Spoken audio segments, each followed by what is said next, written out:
academia. Real school, false school, and academia. Academia is where the ones that they want to rule is taught. Real schooling is the ones that they want to mediate and govern over the rest of the masses. That's where they taught. And Volschulin is where everybody else is taught, which sounds like false schooling, which is artificial education. Wow. So from a standpoint of, do you think that the paradigm of so-called education as we've known it up until we got to the COVID time of COVID, where, you know, many parents, you know, children were home for what, a year or so, I felt like there was a shift in that paradigm. I mean, anybody trying to say start a school or whatever and keep it in a certain, and I'm not talking about anybody, but in particular, but I feel like, you know, sending your children to school now is probably been exposed as not as advantageous to their knowledge base as we thought it was. I mean, it's the steps you have to take in order to get these certifications and degrees, but does it really give the child the erudition that they need? I mean, it was when we were doing home economics and what do you call it,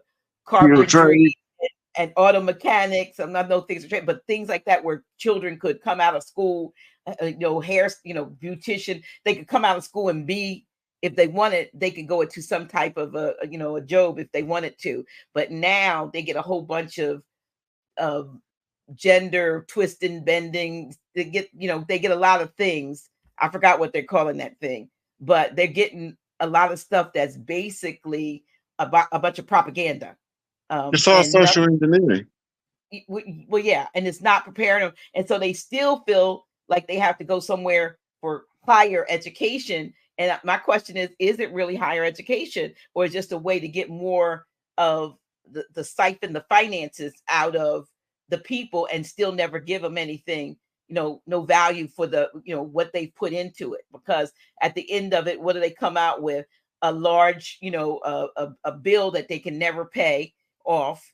And more than likely, they might end up working in, a fast food restaurant than they will in the profession of which they call themselves being trained or at a higher level. So do you see that ending? Do you see that there being a paradigm shift in the so-called education to an erudition type of situation that the matriarchy will put together that's maybe patterned after something that used to be?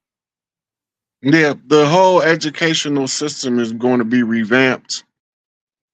Most of their systems is going to be to benefit the collective as opposed to the elites at the top. Mm-hmm. That's going back to the tribal ways. The way that they educate now, they don't educate you. What they do is indoctrinate you. It's a difference. The indoctrination effects can be shown in modern education with the conditions of how they're teaching the children and what's the focus: sex. Not just sex, the most perverse and corrupt sex. Absolutely. Right? Gender confusion is part of the new curriculum. So when we talk about a gay agenda, it was a group of homosexual priests in the 60s that hired a group of retired generals to tell them how they had to write them a report and tell them how to make homosexuality acceptable to the mainstream. And then they came out and began to finance that the same way they financed them generals to do the research. They begin to pay off corporations to incorporate the curriculum and indoctrinate the children, because they don't worry about the adults. If they can control the children, they got you for another generation. COVID exposed the fraud in the educational system when parents was forced to have to homeschool. Mm-hmm. And it wasn't as difficult as they thought it was going to be, and their children was happier. And a lot of them said, we're not sending our baby back to that because they're miserable. They know subconsciously that they being programmed to do something that's contrary to their nature. And so they hate school. Some of them hate it to their own detriment and commit suicide because of it. But we don't want to address those issues. What's wrong with the educational system that's sending my child to school and making him jump off a bridge? We don't want to talk about it because then we be held accountable for sending our children who can't function in a Skinner box, given directions by a Pavlovian response system bell. This is all social engineering because when they created modern education, they said the agenda is to create a nation of workers. Right. That's true. If you was a critical thinker and a practical problem solver, you don't have to work. You can create your own business from almost anything. That's true. Anything around you it can be used to survive. And a lot of people don't understand that. That's called living off the fat of the land. Go back to Fred Sanford. What was his source of income? He sold junk. Junk. Junk. That's right. Some of the junk dealers from over here where I'm at, they leave the junkyard in a pickup truck, go home, take a shower, get dressed, and get in a Mercedes and go to the uptown community where they fit right in. But during the work hours, you can't tell they not bums. That's true. And I think that most of what we have or what we need exist. It's just that they've introduced the fiat system as a way of I guess it's not even a barter, but forcing one into a level of servitude in order to get basic things that everyone should have a right to.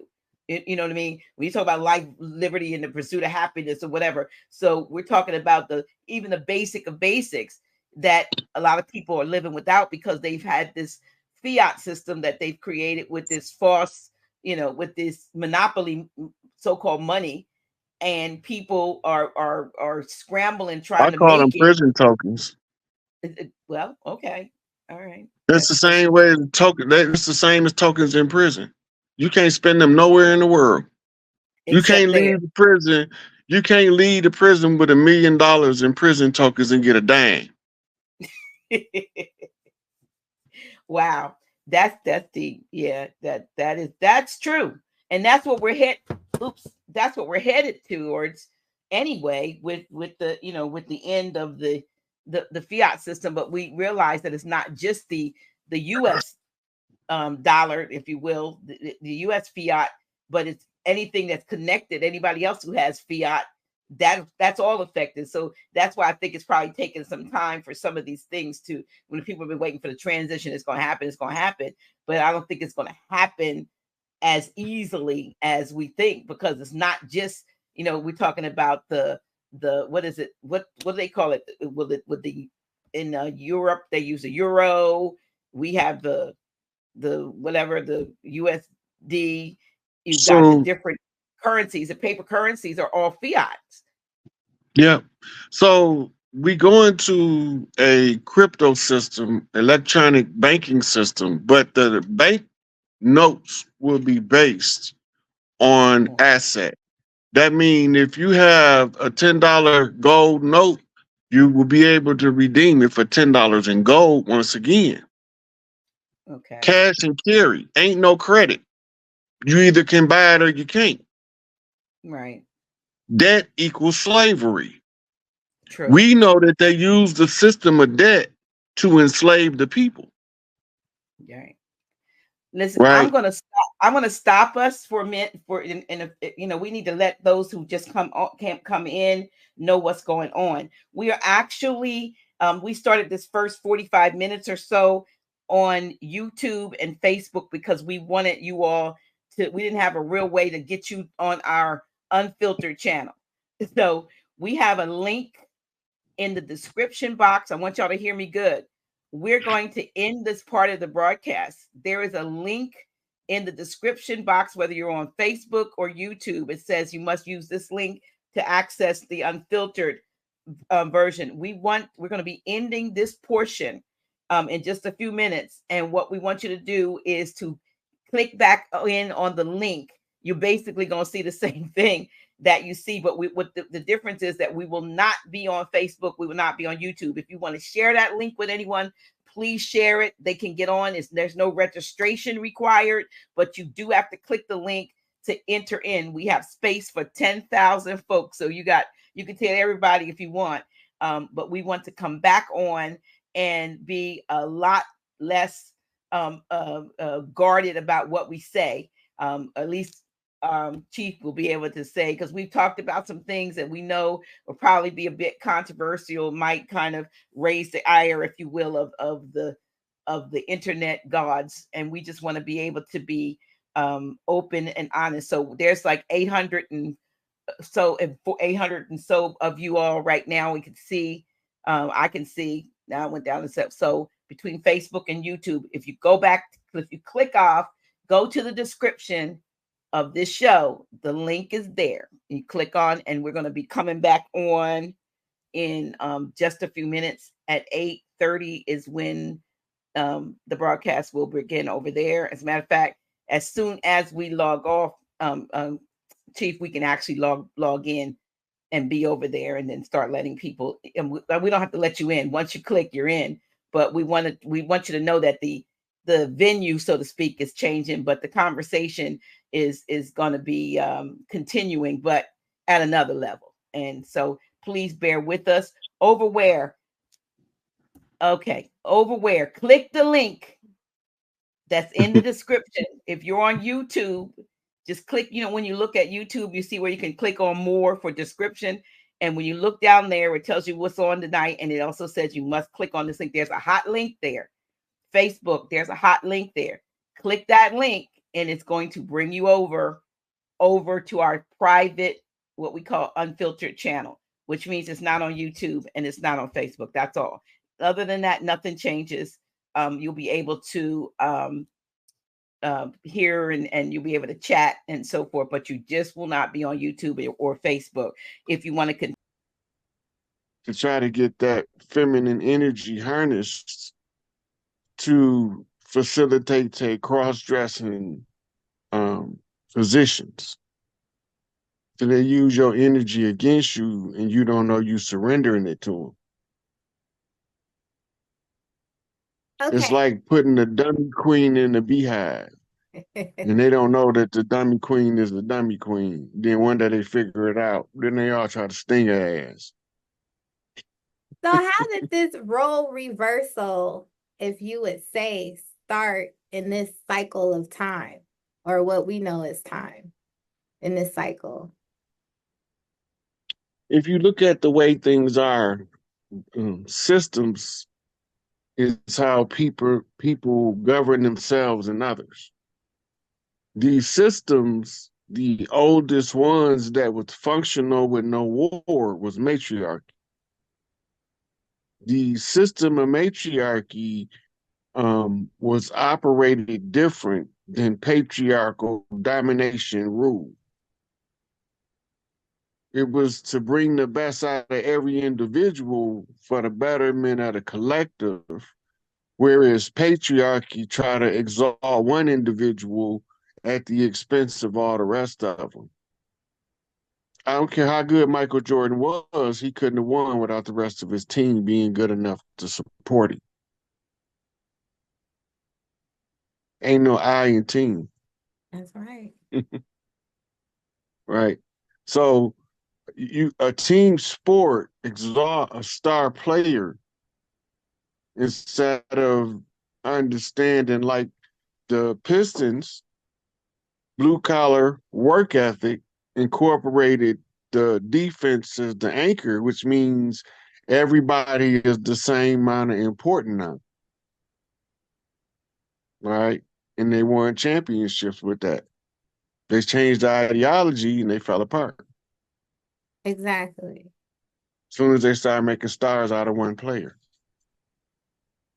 So explain the process of basically how how did the system get usurped? Like, how did it get switched out?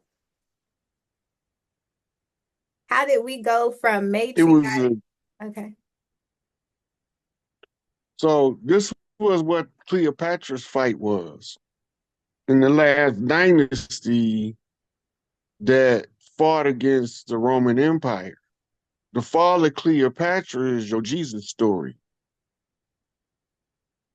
right?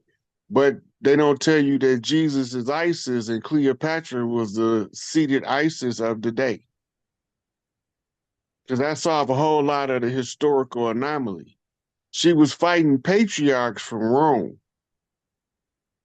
But this is the continuation of a Babylonian assault on the world using sin magic. That's why they call everybody sinners in the Christian church. And the sin is the blood rites and the child sacrifice rituals that's being done behind the scenes, and you are reinforcing it in the forefront by turning a blind eye to it. You're changing the energy. They're using these pedophile priest cults to subjugate the people by ruining the children. They know exactly who to scar, how to scar them, and why they scarring them that way. Some of them, they just beat them into submission. They want to inflict what's called learned helplessness on them. So they can't defend themselves now because they so beat down, they broken. They just lay there and take it, right?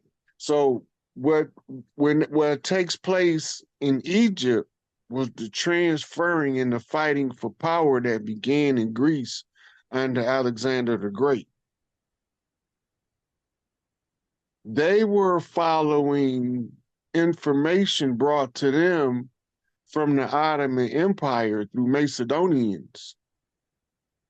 So when you start looking at how they was moving across the land in history books, it's clear as day the same people was controlling everything that's been controlling it, where they at, why they hiding there, and why ain't nobody going in there to get them.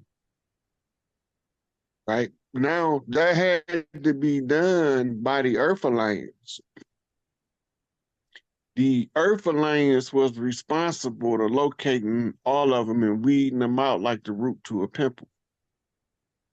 Then once Earth go back to balance, women wanted men so that the men can be masculine and the women can be her highest degree of feminine. Because the masculine protects that energy with his life. Because that's how he has the experience called heaven on Earth in this life, not the next one, not after you die, not after you get done suffering unnecessary suffering. Once you realize what's going on, the men become more masculine when they realize that the only reason they here is so the women can be feminine. They wanted to be in a feminine energy. This is called ceremonial high magic. By walking in the spirit of life, you performing a ritual with your sisters. And all of the men go to a euphoria, right? And the euphoria makes the man stand up to a different level. So when they see the men doing the work and they know, they say, oh, I can rest now. They know the chief they've been waiting on because they say to themselves, I've been waiting on this one. He ain't like the rest. Right. So the word out here on these spiritual streets, okay, that the women were here first before the creation of man. So can you go into That's been proven through fossil records, through genetics. The Y chromosome is an X with an atrophied appendage, meaning it's lost a sizable portion of its genetic stock. The mitochondrial regulates the energy to the Y chromosome, or else we wouldn't be no men. because he has to get it from his mother. The higher your spiritual rank, the stronger your mother's mitochondrial responsibility. Then you become the beekeeper, the king bee, protecting the hive from all of these rogue hornets, masquerading to be king bees, and all the time they queen bees. Drag queen bees, that is. Pedophile priest cults, masquerading as righteous men while they defile children behind the pulpit in the name of their Jesus Christ and Lord and Savior. In order to scorn the name of ISIS, they change it to J. And this is why they say, I'll make you fisher of men. When I turn his I into a J, will you figure it out? Well, okay. So these men in these skirts, honey, where they had come from? Like, what culture is this? What part in history is this where these men in war effort? It's a war effort by the priests of the god Ninnersin. By them practicing the money magic rituals of Ninnersin and having us follow along with the Babylonian sex magic of Ninnersin and the Babylonian money magic where we surrender all our power to somebody else to hold our money on our behalf. Right? These are spells of government. So you look at it like the bees that learn how to control the pheromones can control the hive. Right? So if the bee that's changing the frequency, that's going to cause the interruption in the pheromone balance as is told to the next generation of bees. It's the same with the mitochondrial scanning the Y chromosome. This is why Elijah Muhammad say the prayer of the nation is answered through the womb of the women. Right? And that's why you watch what you say while you're pregnant, because you calling forth either the scourge of earth or the saviors of mankind. But that's up to the mothers to decide how do they want to produce for the future. Because the mitochondrial adjusts. It's the energy source. And all energy ties directly back to source. Source energy. Women control it, men inherit it. We become the defenders of the ones who carry the birthright of the earth rights. That's the ones who hold the power over the frequencies of mitochondria. When we realize that, it changes the interaction of everybody on the planet because it becomes more harmonious between the sexes. And that in and of itself, a woman feel like she being flirted with even when ain't nobody else around, and she start to blush because she walking in that energy that would make anybody want to flirt. Never. Okay. Okay. Wow. Okay. So this Babylonian energy, who and what is Babylonian? Let's go there. This is the biblical source of all evil on earth. Mm. They tell you that in the Bible. In the book of Daniel, it would tell you all of the Babylonian empires. The biblical scholars say that the feat of iron and clay is America. Right? So now you got to go cross stories in Priest Temple. If you know the story of the Bible well enough, you can match it up with the other priest stories in order to access information. Right? The Babylonian government ranking system that they had, they say we are iron and clay. Well, who's done that's hewn from the mountain without the hands of man, but by the power of God? The stone that no workman has touched, right? Who was Who was sealed in the mountain? Sun Wukong, the Monkey King. Right? The stories say he was sealed in the mountain for 5,000 years. And then some chick come along and set him free. That means the heart is the key. The monkey key is the Congo key, because the Congo key is the primate key. And the primate is the perfect mate. That's the man that all of the women want, because all of the women want the man that all the other women want. It's the law of nature.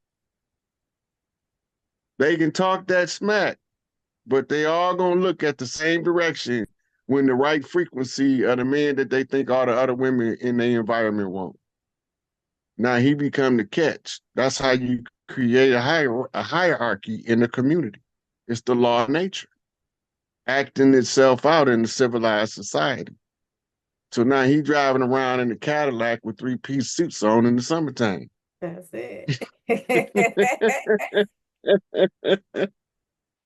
That's it. Wearing all the diamonds and gold that he could find in the local jewelry store. Okay. Yeah, the pawn shop, With his exotic Canadian perfume Dior cologne for men. That's it. Right? So, yeah. So this Rome, because this has been going on for a long time. So how initially did they get into power? Through warfare and infiltration of royal families by inserting children in the place of princes at birth. All the time, they're the bloodline of somebody else. They do it in America now. They kidnap baby chiefs in the hospital and switch them out with somebody that's not like us and have us raising a child. We can't figure out what his damn problem is. He don't act like nobody in my family. Where they find this SOB? This can't be my child, or they wouldn't act this way. That's not even the energy of his daddy's side of the family. They've been switching babies out the whole time, and they've been telling us they've been switching babies out the whole time. This is why Child Protective Services is the instrumental element of the separation of children from families in order to put the wrong children with families that don't match their frequency in order to corrupt the people of the land on purpose. So now we go through what's called the cleansing period, where the ones who understand how to balance the frequency of all tribes, you can only use one frequency, and that's the love frequency. And if you follow the love frequency, then you activate the love energy in the others. And once that energy is activated, you can't trap love in a box. It don't fit. And the people that walk in the power of that energy becomes unstoppable, because now you're starting to tap in to what's called your esoteric self information. Your knowledge of self from your higher self to yourself that no book can tell you about yourself. And then you begin to realize you're reading your personal book of life. So now you understand that the only person knew you well enough for you to live the life you live to become the person you are today, the one you're most proud of, is you. You're the author of your story, and you made it fit in so easily with the stories of others. And the better you is in weaving your story, the higher you move among the rank and the spirit, until you can't be denied, and your love light shine and it lights up the world in the form of arts and entertainment. Mm. I just got lost in your words. Okay. Wow. So this is deep. Okay. So especially in our culture, I hate to say this, well, I dislike to say that many cannot wrap their heads around magic, right? Okay. If they So, can't wrap their head around magic, they don't understand prayer. or cooking. I Principle, think prin- that's alchemy. Cooking is alchemy. Prayer is magic if you expect it to come to reality. The same energy that you put forth the effort in prayer is the same energy you put forth in the effort to manifest. Like magic, out of nothing, you brought something into existence. But you weaved it in with the elements of three-dimensional reality so well, using the observer effect, everything just so-called fell into place. And it made it easier for you to walk your path. right. So in listening to what you're saying, basically through religion, right? Many have been told to stay away from magic. It's demonic, it's this and that. When the truth of the matter is, what it sounds like is that they don't want us being knowledgeable about magic because that's the very thing that they're using against us. Our ignorance of the way magic is applied and how it works is 100% why they was torturing us. So that's why I kind of tell them where they use the magic at, how it worked to oppress us. And once our people understood what happened, that shit don't work on them no more. Their spiritual warrior system kicks in to block that BS out of their life. And this is how you be overthrowing the other system in real time. Right? So the energy is moving as the matriarchal juggernaut is reforming. A collective of clan mothers across the land who had the first right to the earth right, because the mitochondrial of the mother is in the elements that's in the earth. And this is why they say man was formed from the dust of the ground. Man wasn't formed from the dust of the ground. He was formed from the woman who emerged as if from the dust of the ground. She came up like trees in the body of flesh. But so we can conceal her power, we hijack the matrix, right? We send in slimy sluts to infiltrate the sisterhood of the priestesses that's keeping this love in is undefeatable. Realize the purpose of their existence and they walk in it. The dynamic shifts on a dime as a massive paradigm shift. Our people is hard to learn the ways of a lesser frequency. So it make it look like we retarded because it's children's information being forced in an adult manner to us. And it doesn't make sense. It's like a parody. So we begin to reject it, but we don't know why we're rejecting it. So we force ourselves to go along in order to get along. And then you run into people like me.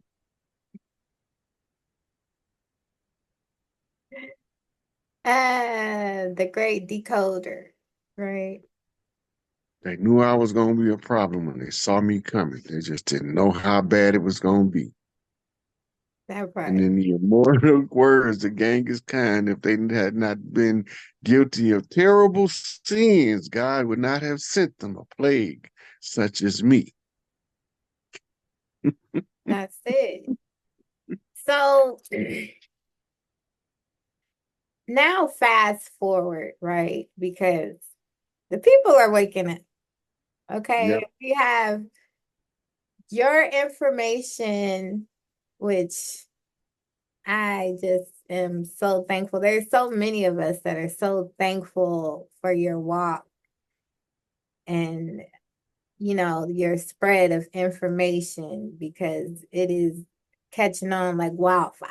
Okay, even people who believe in, operate in this system that we call the government, light bulbs are going off. Like, that do make sense. What he's saying makes sense, right?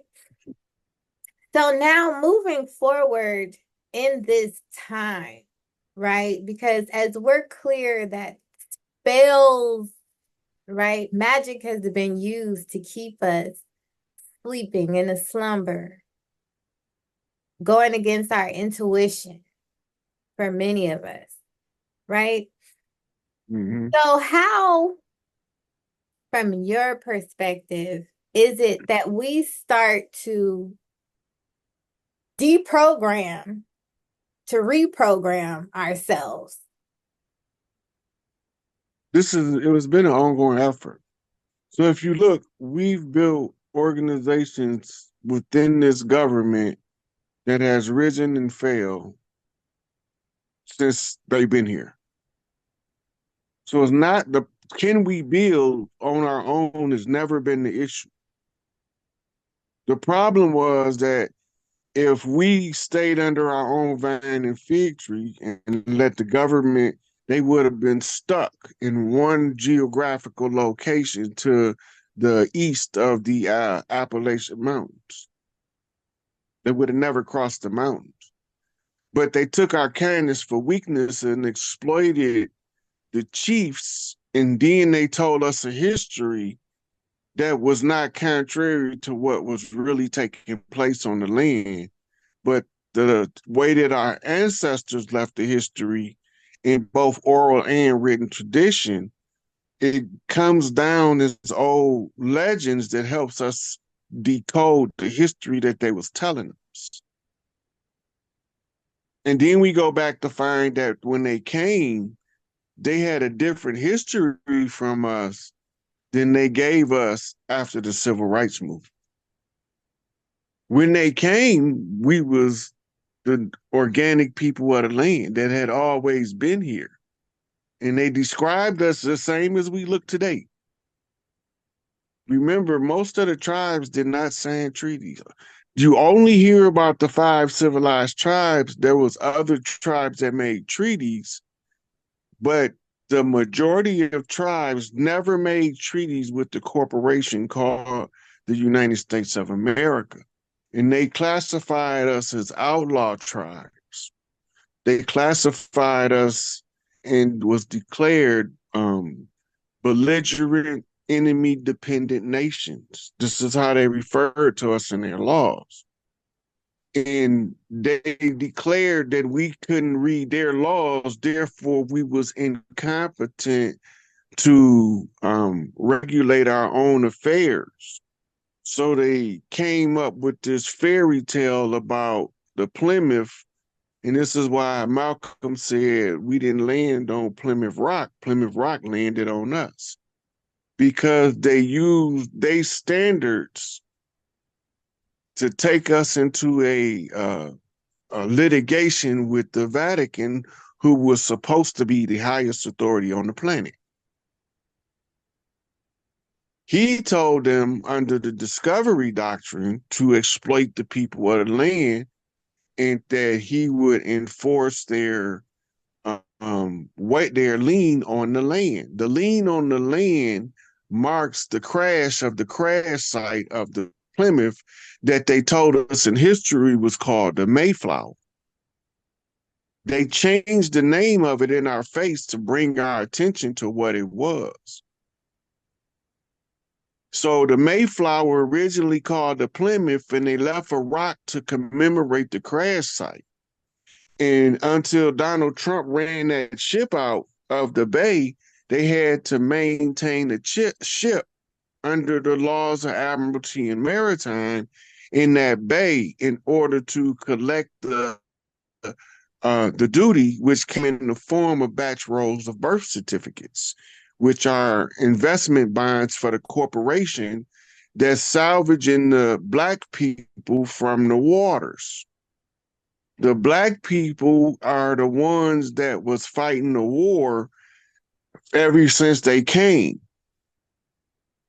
They classified them by legalese as the ones they attack, as the chessboard shows you the game. And told you the whole time the Moors' favorite game was chess. So the chess left us at a stalemate that brought us to fight a conjure war in order to stop the physical war. But they started to cheat and violate the rules and turn us against each other so that they can exempt themselves from responsibility. And they was laughing at us the whole time, talking about kill Whitey, nigga, kill Whitey. And he Whitey. It's a David Copperfield trick that was played on us. Wow. Well, once you see it, you can't unsee it. All the evidence is there in the public. Point it out. And I done been posting it for 5 years, proving the point. Your patience, honey. Patience, patience, patience. Wow. So, in these spiritual streets, they be saying, so above, so below, so within, so without. Mm-hmm. So, from because you're like a walking encyclopedia, you know what I'm saying? Spiritually and, in this earth realm, all that. So, I just want to pick your brain just a little bit, see what's going on. You know what I'm saying? They used to call me Dr. Rod to Walking University when I was locked up. Man, that's it. That's all. When I first heard you speak, I was like, he did Akashic records, encyclopedias, the computer, like what? So galactically, so above, so below, so within, so without. Galactically, what from your perception, from what you know, is going on? Because if we got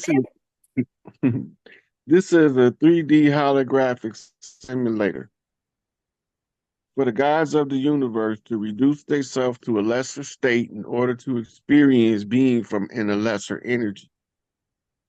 The experience is the same as somebody putting on goggles playing Fortnite. The only that we using the body as the avatar to roam, and we projecting our psyche into the avatar from a remote location somewhere else. This is the stars in the sky that represents the people. Is why you have zodiac signs that tell you what sector of the world you're looking at the world from, because the energy you came on was on this channel. And this is how astrology charts match with your life for you to be able to navigate. But they don't want you to know that, so they tell you that it's some what they call pseudoscience folklore. And astrology is an ancient temple, so why is it there if it's just some folklore? It's just and why do it accurately map the stars as astrology that you say is a legitimate science? The ephemeris is needed in the science to tell them where the location of the stars at. But you use it to read an astrological chart. You don't know you're calculating the energy frequency network. And if you know how the energy work in the movement of people, you can see the pattern, and then you will be able to read it as it happened instead of after the fact. You got to look back on it, but you can see it coming now. deep. That's the great paradigm shift. Right. So we're gods projecting ourselves here to play this little game, right? Mm-hmm. So how does one tap in to get to know that greater part of themselves that's projecting itself here. Okay, this is the coldest piece of information I can give you. When you in the dark and you close your eyes, you are in the center of creation as prime creator. Create. See what you want your life to be. But sometimes the mind gonna exaggerate it one way or the other. But you're gonna get exactly what you design. You just changing the way your book of life is already written. At that point, you're using free will instead of the predestined path that you wrote before you came in. You always have the right in the game to assume control of the avatar and use the power of will to move the avatar where its ego would never move it if it freezes it in place, starts to jam because the information is confusing. The higher self is not confused because it has holographic memory.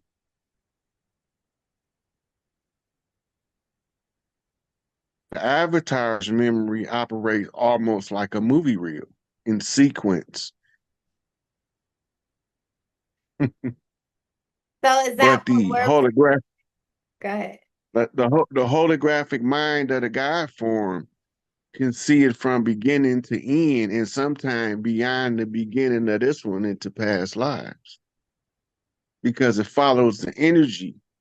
The holographic memory, you see everything in multiple dimensional layouts in order to triangulate in on a source of information that you left off. It's like going back to get the coins in the game. But you got to go to the dark side of the board. That part. The dark side of the board is the dark place in the home where you most comfortable, right?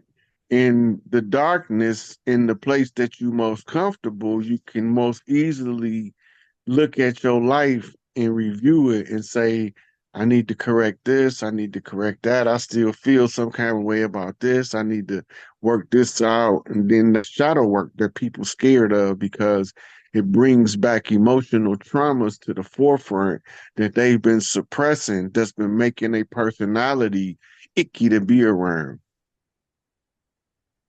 So now when they started to release it, because they're seeing it from their God form, they start laughing and say the only person that know me well enough to write this script had to be me. Had to be. And then you begin to understand why they say God don't put nothing on you that you can't handle. Mm-hmm. Now remember, the goal is to understand some stuff called human emotion. Because the human emotion is the navigation system on the pilot's dashboard with all them knobs and dials and stuff that telling you where you going, where you been, how you make a turn, when to stay straight, how to lift the rudder. All that stuff is on the dashboard called emotions. The only way you can learn to use them to your advantage is to first make sure they're always in context. Now you can adjust. You can look at the system holistically, which is going to project the imagery holographically to activate your higher senses to oversee the view. Now you overstand the information by using the information to set your soul free. So what does that mean to set our soul free? What does that mean? That means to come to the realization of who you are as your higher self and what it means to be in the physical body. This is the training simulation. To learn how to compact the energies one to another by using the system of opposites. Right? But then the bad kids figured out that the system of opposites can be used to control all the kids in the school, and the dean was gone. When the dean got back, the school was out of order. So somebody had to put the new world in order.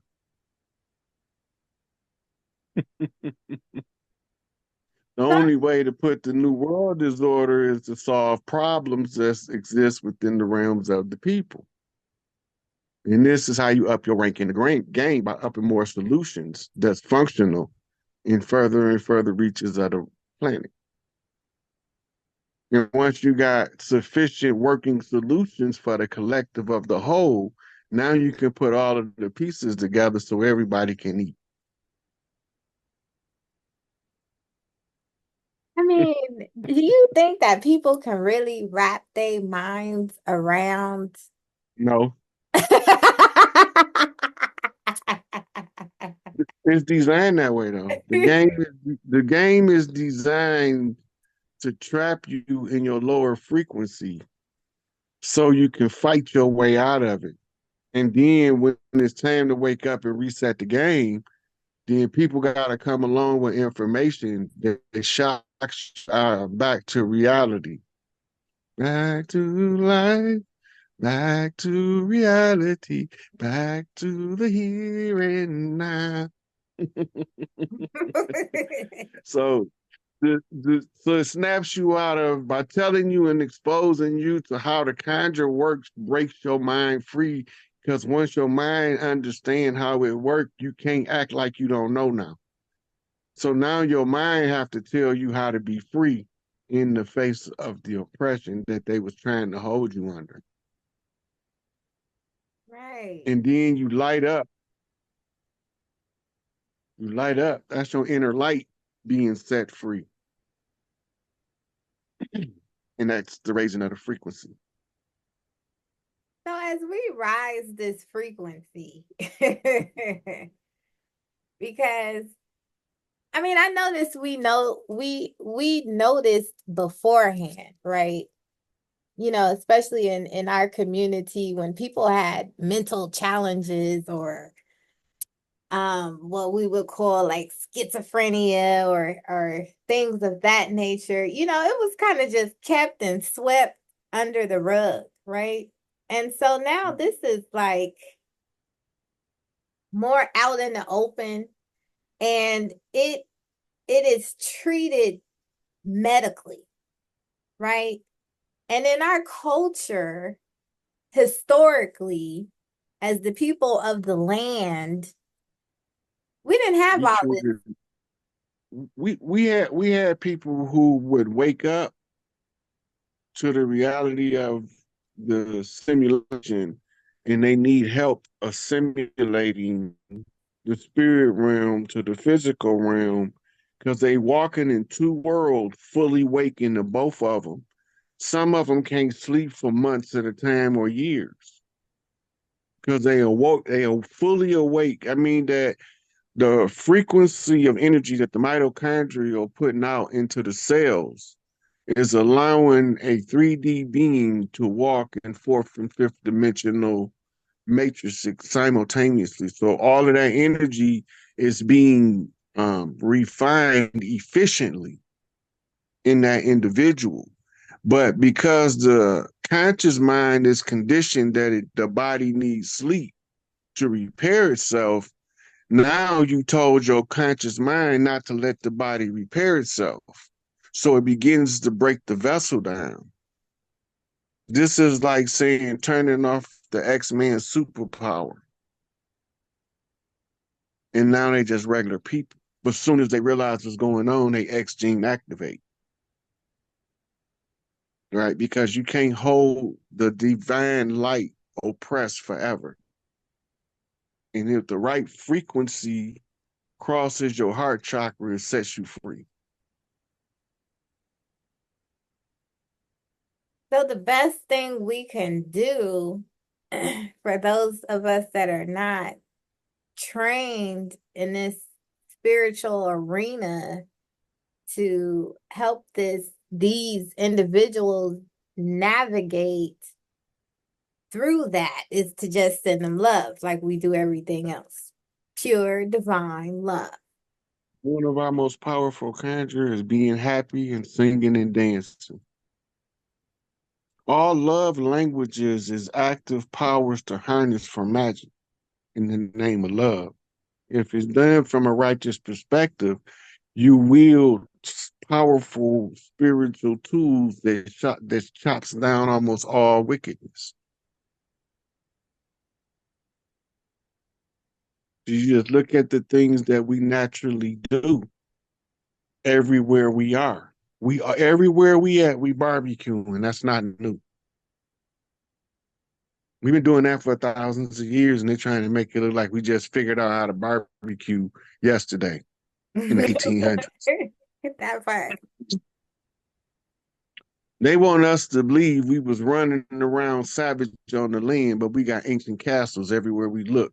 Some of them they turned into prisons, some they turned into states building. But them was our castles long before 1492. So who was savage? Right? And because if our women wanted to walk around butt booty ass naked, it wasn't a problem. They wasn't gonna get raped. And you come from a culture where rape is the standard. They come from the club or on the head, drag her in the cave. That's not our MO. That's not our people. That's not our history over here. Marriage is for political moves.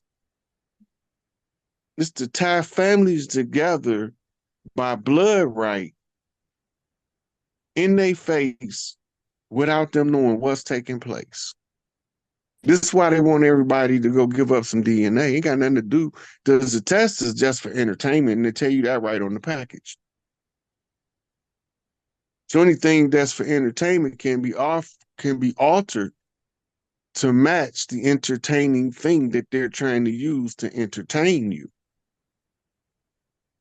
Once you realize that, then you know they're using your DNA for something else because they know who we are. They ain't never stopped watching us and following us from generation to generation because they know what families and bloodlines they got to try to murder off because they know where the chief's going to come at. But they not smarter than Mother Nature. She know how to shuffle us around on the land and make one chief that would have born somewhere else be born over here instead.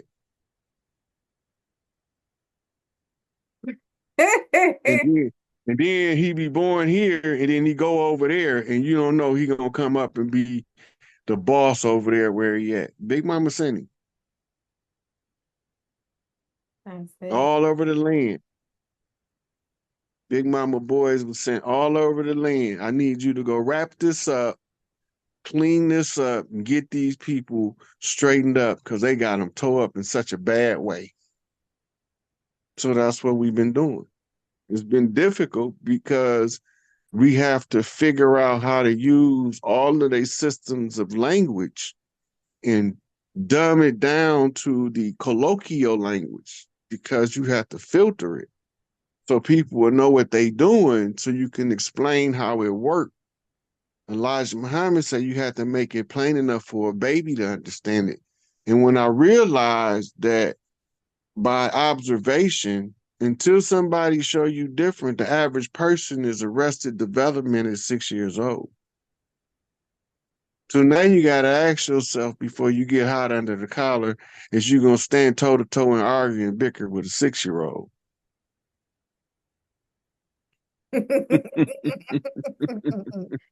That's facts. Right. Wow. I don't argue with women because I'm not a woman. That's simple. I'm not going to argue with no woman. I ain't no woman. We can talk about it, though. I can't argue with you about it because we can't fix nothing. And I like to get shit fixed because I don't like to keep going back over something. Right? They use that secret squirrel information by not letting you know the different language. Legalese is not the same as colloquial English. But it's the same with medicalese. That's why you need to go to universities so you can learn the language so you can identify the drug. Exactly. Exactly. Wow. So, as we know, like they put a lot of information right in front of our face, especially in the entertainment, right? So there are the movies that people are super drawn to, you know, Marvel, I forget what other fantasy superheroes. exactly. And you know, with these different type of beings, you know. And so in my opinion, it's the truth and it's reality. So in the metaphysical community, sweetie, all of the high priests know this, and all of the magi, the sorcerers, they all know that in this period we in, nobody was allowed to come in what's called a mythic form, right? They had to come in human suits. You can look at different people and you can see their mythic form peering through their human suit. And they draw them in the animation to show them themselves in mythic form so they can remember which one of the original light sources they came in on. Because that's who sent you to University Earth in order to learn how to balance your God powers and to activate your higher senses by overwhelming your lower senses. I love this shit. So when we say, because you know, people watching this might just be thinking that we're talking about the superhuman powers that are going on. But when you say mythical, what do you mean by mythical?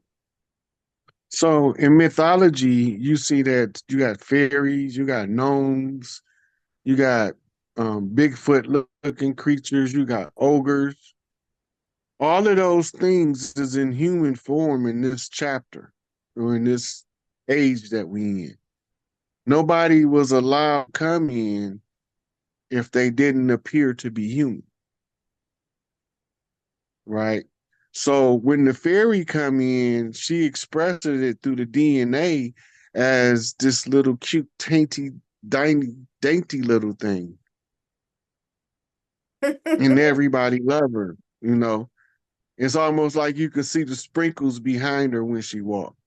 The energy is there. But we don't know that we not coming in mythic form.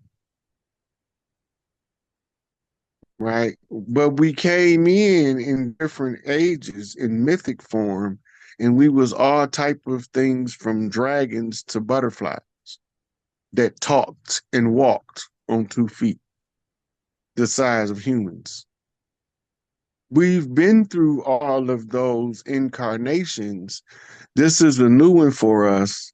And we using the chapter of misery to force us to wake up at the right time. And the misery and the suffering causes the rank and file to call on a more powerful energy than before because this one ain't working. So Mother Nature sends a different person to the different parts of the society to test it to see what need to be fixed. They live the life for the local society in order to catalog the errors, in order to know what to adjust for, the walking mitochondria of the earth. That's going to give the instructions to the T cells that's going to organize the white cells in order to activate the defensive energies. What they call the great cleanup. Yeah. Yes, let the people know. Let them know, let them know, let them know.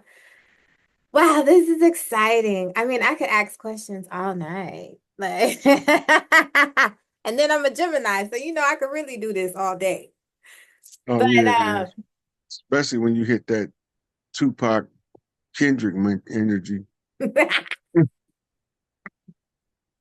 And spice it up with a little bit of Donald Trump on top, you know, throw some Kanye in there, you know. Ah, well, so let's close it out with this. So what is something that you would really urge us, because there are so many people that are still operating in this system that still are caught up in the paperwork. You know, we have people that are waking up to it but still going out and filling out the paperwork saying that they're not a citizen, and you know, You becoming know what a third trap in that? parties. You know what a trap in that is? They let you in for so long, and then they clamp down on you and say you was committing fraud. All you gotta do is talk to the brothers in the federal penitentiary, and you know why they there. It's a trap, slave trap, That because part. you'll end up enslaved following that pattern. They already showed you that. Rise of the Moors. They showed you. You know, if you don't have the means to defend, then you can't demand. Mm. If I can't protect my wife, I can't demand her to stay away from that other nigga that can. I look like a damn fool because I'm a damn fool at that point. But if I know I can protect her, I can demand her to remain in her place. Go on in there and relax, put your feet up, you at home now. But if she don't feel safe, she ain't finna stay there. She gonna find every excuse to go somewhere. Home is a safe place. But when you bring terror to the home, you disrupt the nation. That's just the way it is. And I don't mean nation paperwork wise. That part. I mean nation as in natal, as in from the mother. But they use it in their uniform commercial code because the national status is the same status as a ship. It's done that way on purpose. So would you just Because go ahead?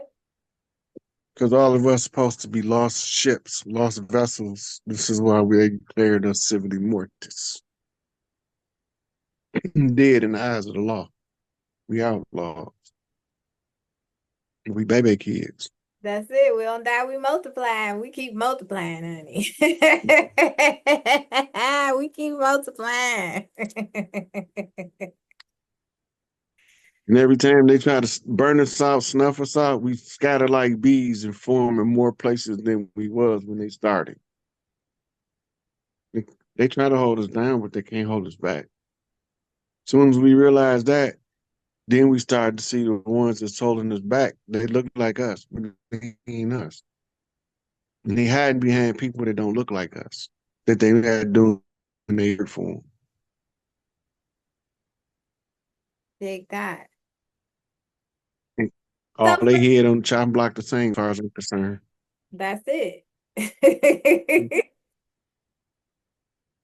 So what a good recommendation for people to actually go back in our culture and get familiar with our great laws.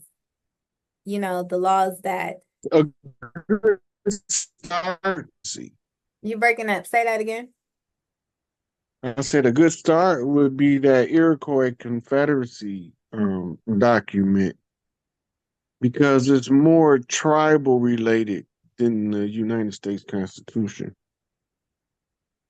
And it's more detailed and has more information as to how we was running tribal confederacies back then. Okay. Those were peaceful tribes working together, and when the settlers came, they didn't trust us, so they wanted everything in written agreements, which compelled us to write agreements among tribal confederacies to show the people that need the written agreement that we already have a system set up. It's on paper. this used to be passed down orally, right? And the chiefs and the medicine men used to orally give it to the developing chief in parts. As he grows older, they would recite it to him over and over until he memorized it. The same as the Hafiz do with the Qurans in Islam. They used to be the same. Those were tribal grids. But now they gave them a story to tell that's not the tribal stories of the people of the land in order to trap them under a false identity, using their belief in the creator to exploit them. Straight back to the Catholic Church. So they took what was their natural tribal sciences and they wrote a similar science as their natural tribal science, but they wrote it in the Christian styling to subvert them to a Christianized version of their tribal doctrines. And the keeper of this information used to be the successor, or what they called the Khalifa, which formed something called the Caliphate, which was the doctrine carriers to protect the secret that the Catholic Church is behind the creation of modern Islam that usurped the tribe's natural tribal ways. And that's why they destroyed the tribal confederacy of Tehillim, a family relic that represents the family that was in the black box, right? It used to be 360 tribes in the confederacy. That's why they said it was 360 idols in the Kaaba. And they destroyed them all except one, Allah. Which is really Alat. But the patriarchy was usurping and actively usurping the matriarchy. So the mothers taught the sons to become the Sufi. And you have the Sufi order of the red light and the Sufi order of the green light that teach two different forms of Sufism. That's the tribal system to break the spell at the appropriate time to close the age. All of the spiritual dances that the women did to raise the earth frequency to make heaven on earth was practiced now by men who couldn't maintain the frequency longer than 10 to 15 minutes after the ritual, where the woman can walk in the energy for days or even months without having to do the ritual again. This shit is deep. Okay.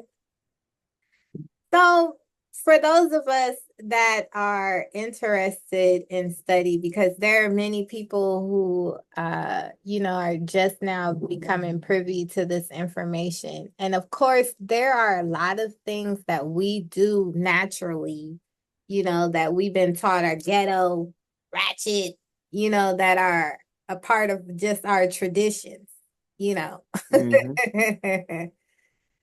But as far as structure, because one thing that has been lost and may take some time to get back is the family structure and communal living. The community has just been so go to the village.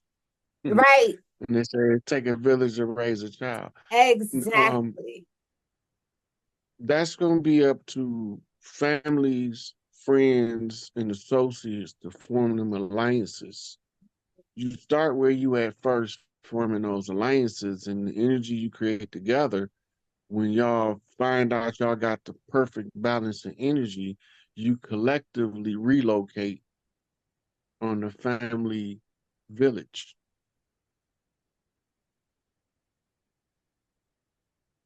Beautiful. That's how you do it. That's tribing up.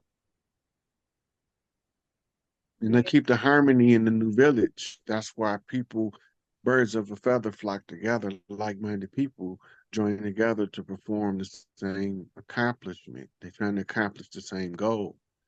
Then they're more apt to follow through than the person that's doing something that he don't really want to do. Exactly. That's why it look like sometimes our family members hate us. No, they don't hate us. A lot of the elders be trying to hold on to the child because they don't trust that shit they taught them that they learned in the church. So it make them try to micromanage their adult child and become overprotective of the child, smother the child becomes spoiled like a bruised apple.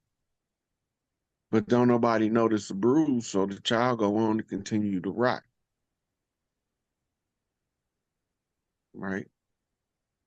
But when the mother is allowed to be in her feminine mother mode, that's the highest frequency on earth a woman can be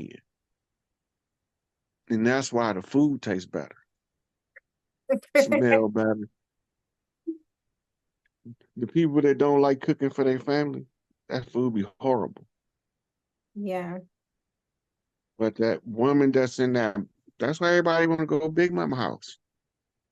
She throw down because she loves feeding her family, because her feeding her family feeds her soul. Yes. And this is how you get soul food. Yes. Frequency. She can go in there with a little bit of nothing and come up with a whole lot of something. A whole lot of something. We making magic, okay? Do you believe in magic? That's In it. a young girl's heart, do you believe in magic? That's right.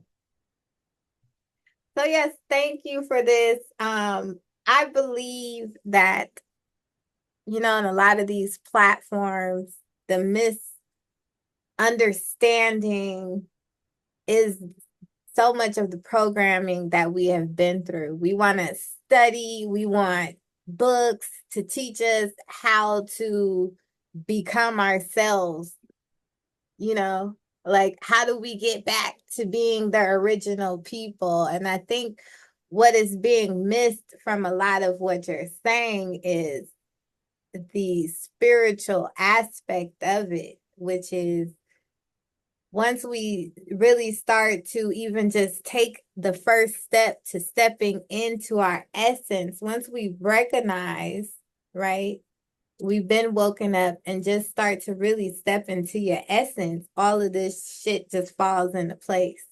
You know what I'm saying? Like what that kind of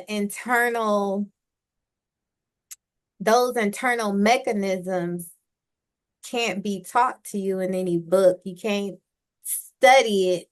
You know what I'm saying? We're so used to picking up a book and studying how to do something or being taught how to be ourselves, so to speak, that's hard for many to wrap their minds around. You get what I'm trying to say? You have some good instructional manuals on the processes, but what most people will run from it because if the title say self-help, they don't want to help themselves.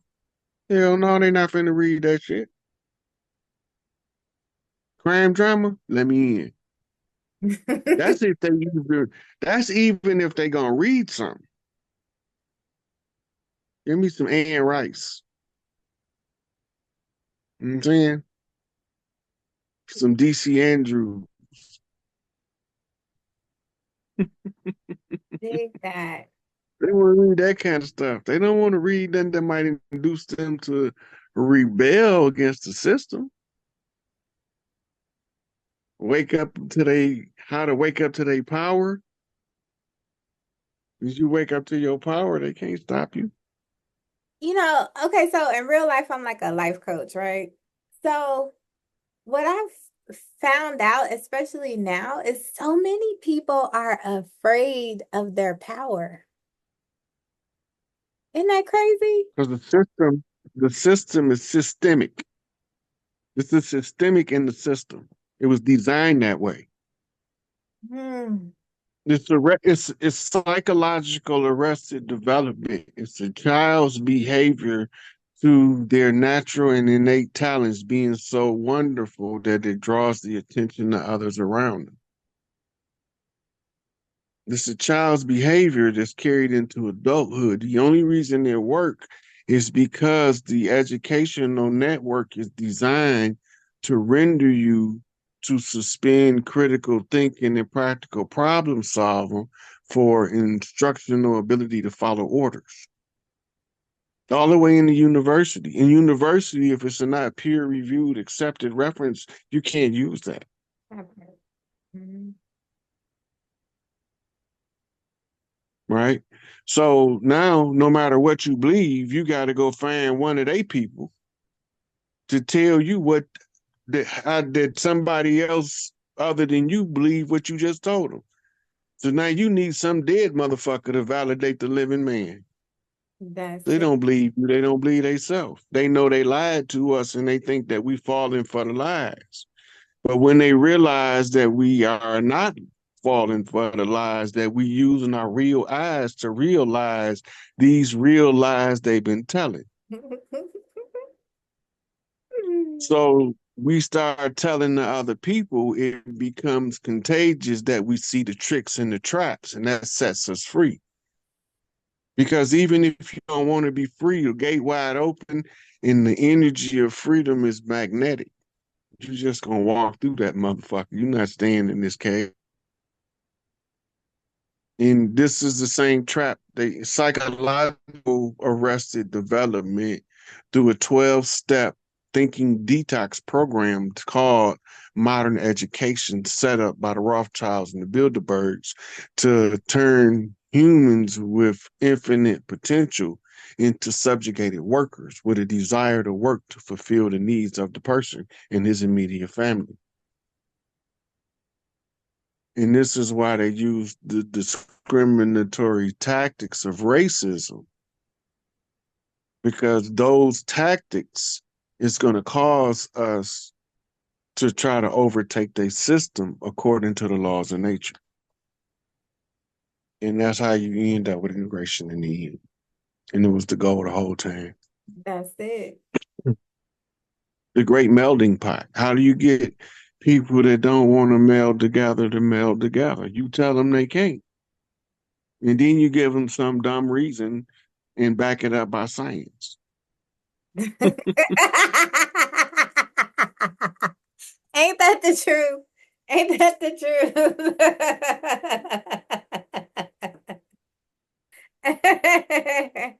It's like, I don't know. It's the same pattern over and over again. You back it up with religion. That's so true. You religion to back it up. The same lie. They say God created somebody to be better than somebody else. That's not God. Who is this nigga? That part. My mom, God, no respecters and no for persons. Ain't no big eyes and no little U's. And my growth and development literature told me that ain't no big eyes and no little U's. So them two things coincide. I don't know bullshit. God didn't make nobody to be better than nobody else. He just made them to be different. That's it. The skeletal cranial structure of Michael Jordan did not need to be the same cranial skeletal structure as William the Refrigerator Perry in order for them to both do great things in their respective sports. But if you would have tried to switch places with them, they'd have looked like some befuddling idiots. That's it. They both outside their element. As long as you use them in their element, you get the optimum performance anytime. For their optimal good, yes. That's how you find your zone.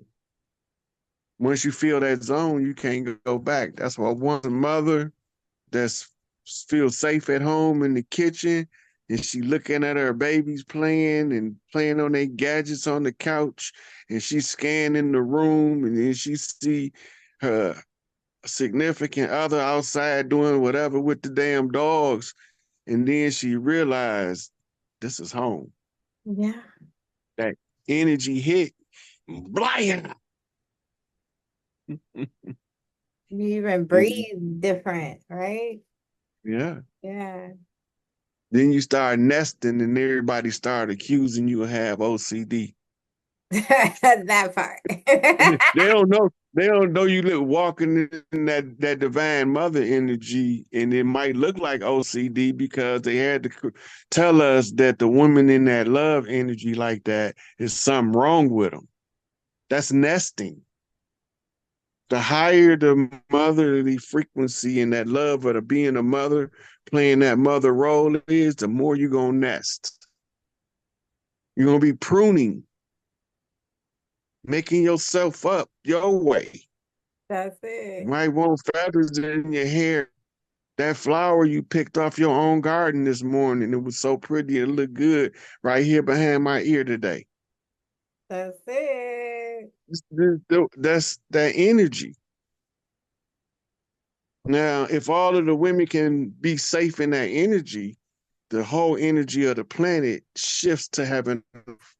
But they can't feel safe because the warring patriarchs have the energy upset with the bloodletting rituals. And that's what the communion at the church is. And that's why you was born a sinner. It's a sin right. Wow. Babylonian blood magic, simulated cannibalism ritual. In the spirit realm, the energy is the same. Eat of my flesh, drink of my blood.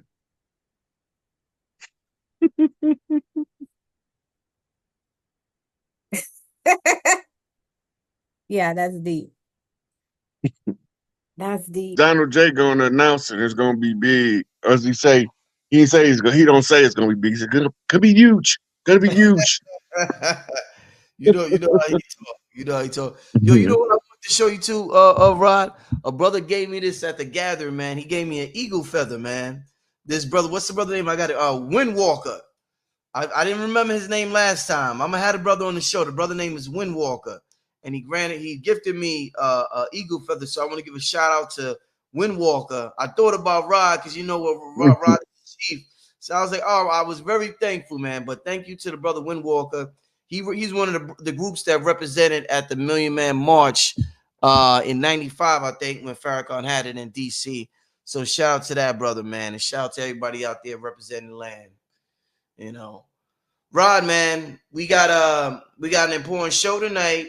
Our people know a lot about the Bible. The Bible is a book that any hotel you go to see a Bible. You go to anywhere you go, pretty much a Bible's everywhere. Wherever you go, there's a Bible somewhere. So everybody's familiar with the spiritual text that we know of as the Bible. People are familiar with the Quran. People are familiar with some other books like the Book of Enoch, things like that. One spiritual text that I would say the Black community isn't very familiar with, that other communities are familiar with, Indian communities, the Bhagavad Gita. And being that we were a global people, being that at one time on the planet, when you looked around, it was a whole lot of brothers that looked like us or darker. Being that we are an ancient race, it's time for us to dive deep into these ancient texts that could be of great, tremendous help to us during this awakening. As you say, something's about to happen in a disclosure. These texts could awaken stuff in us, Rod, that has not been awakened yet. I know you dive deep into a lot of these spiritual texts. One of the sharpest brothers I know when it comes to ancient history. So let's talk about this Bhagavad Gita, Rod Hayes. Let's talk about the characters in it, the purpose of it, and what can we learn from it? Let's talk about this Bhagavad Gita. I heard Sadhguru talk about it on YouTube. What is your opinion and what's your take on the Bhagavad Gita, Rod? So the Gita is actually an excerpt from a larger text called the Mahabharata. And in India, what was the event early this year that ushered in the golden age? What was the name of that again? It was called the Mahabharata. Maharta. Okay, and so that's the Maharta, and the Bhagavad Gita comes from the Mahabharata. Right, which is a much larger text. Okay. They There's sound similar. also, yeah. So they have the prime text of a lot of, so Hinduism is not really a religion. It's based on more your caste and which spiritual school of thought you espouse because of your family line. Right. When you look at the overall text, right, they got chapters called sutras. The Bhagavad Gita is it's a narrative of a story between the charioteer named Arjuna, who's talking to Lord Krishna. Right now, if you know, in Kemet we have what's called KRST, Karast. Krishna is the Hindu variant of the same energy. Right, so it means the anointed. And the anointed is the one who raises the sacred secretion. The physical anointing is done by the women in the clan with the oil. So now in Christianity, they use olive oil. But in the ancient cultures, they use the oil of the alligator that they get from the alligator's brain, his cerebral spinal fluid. It looked the same. Then some over here, they use alligator oil, right? All these oils is to symbolically give you the spiritual initiation in the physical world that matches your spiritual initiation in the spiritual world. So as you anoint the child, as he grow, he's going to be looking for markers that's going to allow him to activate. So he's going to become the Karast or the Krishna, and he's going to be the heir apparent to restore Earth at the close of the age. This is the story where Krishna explaining to Arjuna that, so Arjuna asked him a question early in the text about why do he see family members that's taking up both sides of the war against each other. And Krishna goes on to explain to him that in spiritual war, some of the people in our family in a past life was probably our mortal enemy. And it shows up in the spiritual conflict when you're looking at it with a spiritual vision. Okay. So Krishna was able to see spiritually, and he was able to recognize what Arjuna was looking at and explain to him. And he go into a lot of other what they call wisdom teachings. The basic premise of the book is to explain the spiritual warfare and the battle on earth between what we say men and angels, or angels and men, gods and men, mortals and immortals, right? So all of that is those ancient war scrolls. There's a lot of them in India, but they're not even all written as if it's a war dynamic taking place. Some of them are written as spiritual teachings, but it's still part of spiritual warfare. Right. Now, who else? Who are some of the in the Bible? You got the characters in the Bible. You got Abraham, Moses, Jesus, Mary. Who are some of the characters in the Bhagavad Gita? It's the two main characters. The two main characters is having a discussion, right?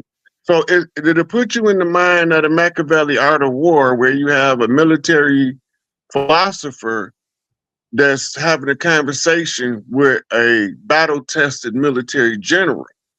The philosopher gained his rank in general by going through military training in military school, where the general came up in the ranks from a soldier on the battlefield to rise through the ranks as a general. And the Art of War, Machiavelli, is this dialogue between the two to understand how the one that was on the battlefield see the battlefield different than the one that was trained in the boardroom or in the battle room, the war room. And who's the two having the dialogue? So in the Bhagavad Gita, is Lord Krishna is having this conversation with Arjuna about the spiritual warfare, right?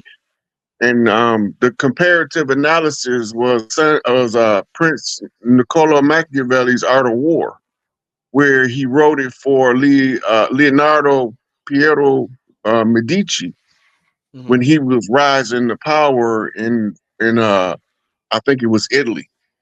You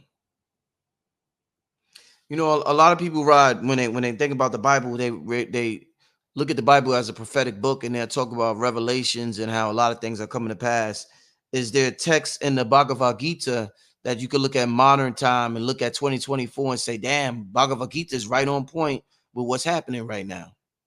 The spiritual warfare aspect, because even now, when the ones that's the chosen ones begin to speak out and tell what they know, you have family members that want to silence them, right? We call them matrix agents, right? But really what it is they programmed by the world, and the ones that's the chosen ones is programmed to do a job for the world when they get in the world. Right. So it's a lot of different wisdom teachings in there. Arjuna and Krishna being the main characters, but they do talk about, they call other names of the people they looking at while they're giving the discussion, but the main characters are still Arjuna and Krishna. When we talk about the spiritual war, just to use a modern example, I forgot who I was interviewing the other day, and we might have been talking about, what's the young brother name, y'all? We was talking about the archons. What's the young brother name? Oh, RFG, the chosen one. And I was talking about if this is let's say this is a game, a holographic projection, a game that's being played, and we're talking about entities like the archons or whatever. When I asked him about your children, I want to ask you about your parents, Rod. What if your parents, as much as we respect Big Mama and our mother, a lot of people have horrible relationships with their mother. What advice would you give to them if there's spiritual warfare going on between them and their mother? Their mother may be programmed by the Matrix, and they may have come down here to reprogram the Matrix. What advice would you give them, Rod? I would tell them, don't try to fight with your parents. You got to lead by example. Because your parents, like I said, this is funny you would bring up a recent interview. And the recent one of my lives, I was like, we have to learn to respect our elders, even though some of them batshit crazy. Right? A lot of them have been indoctrinated so well by the enemy that they can't tell who they are versus who their ancestors were. Who they believe they a whole different set of people than the people they was before 1492.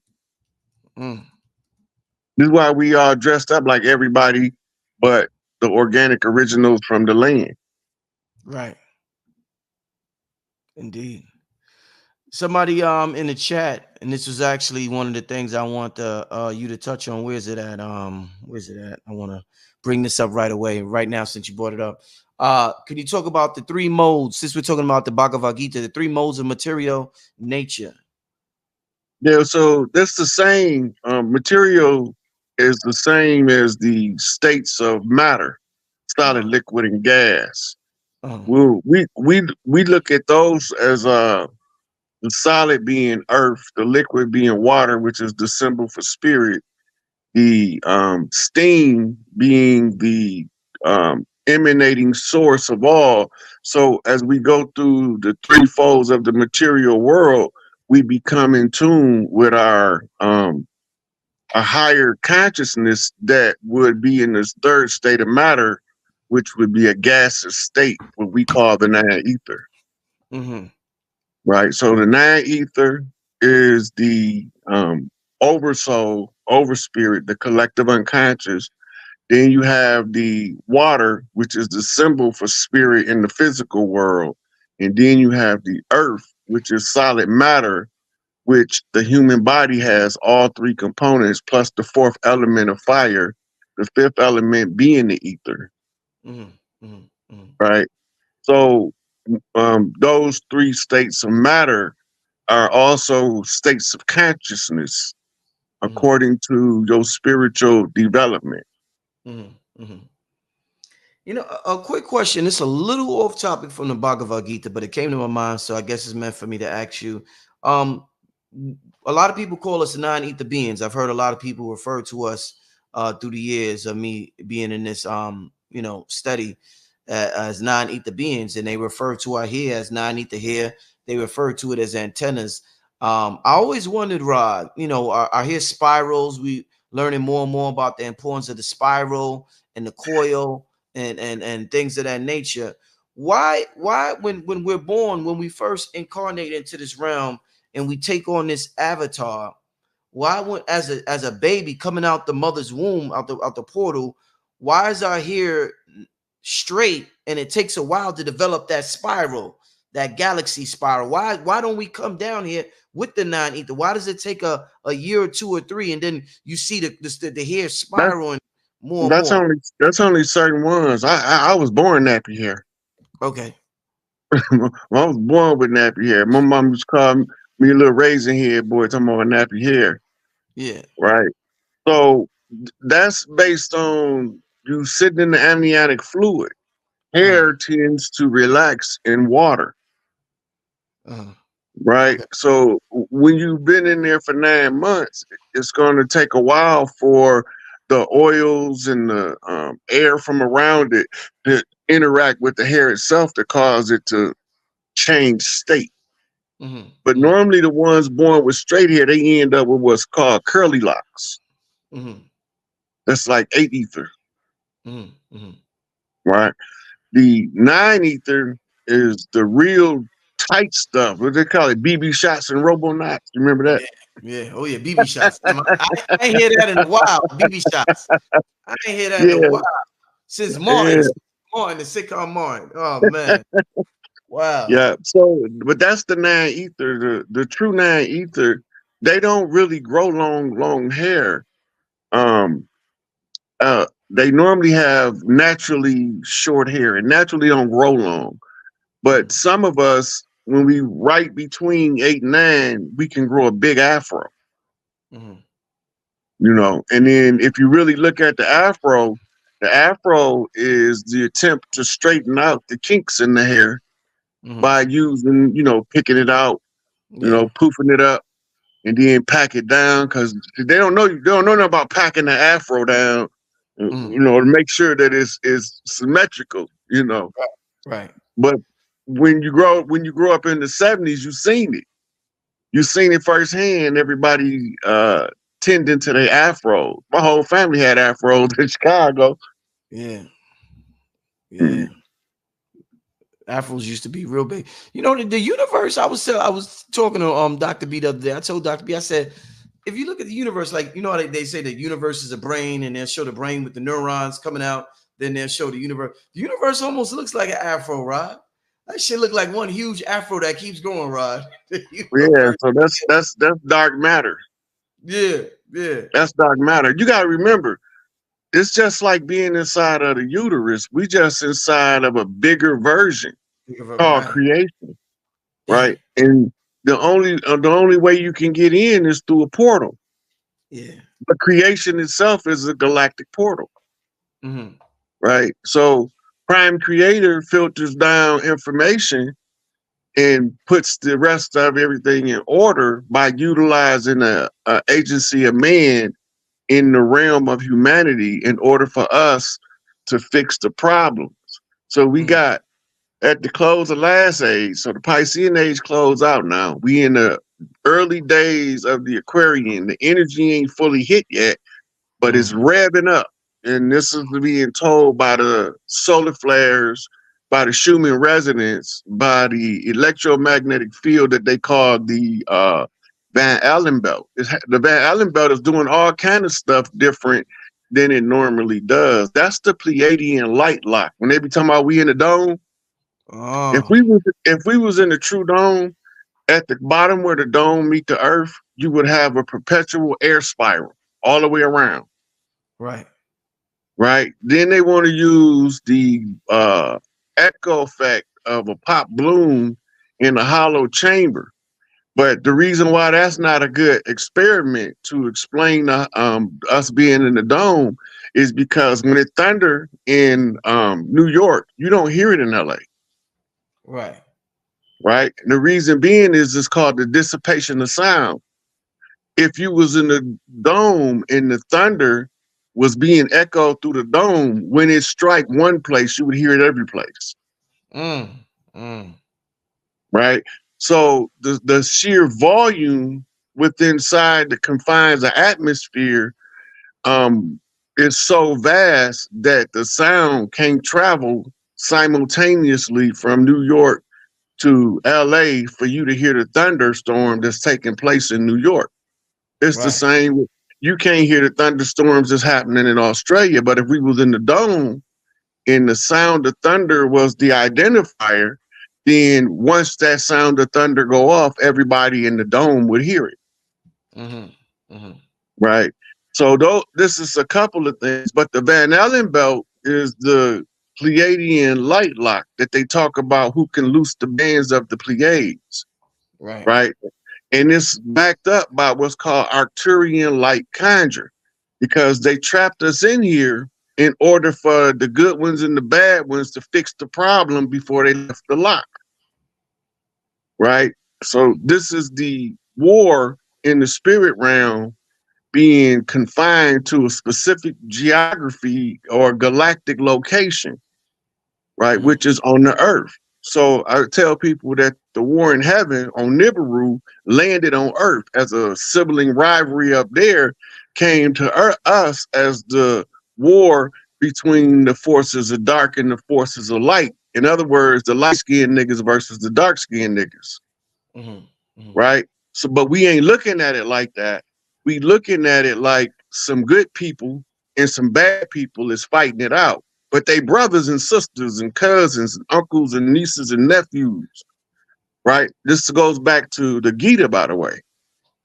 So it's all related, because this is why Arjuna had to tell, Krishna had to tell Arjuna that you have these people in the families. Everybody got them in their family, even though they're not from the same spiritual position in the conflict.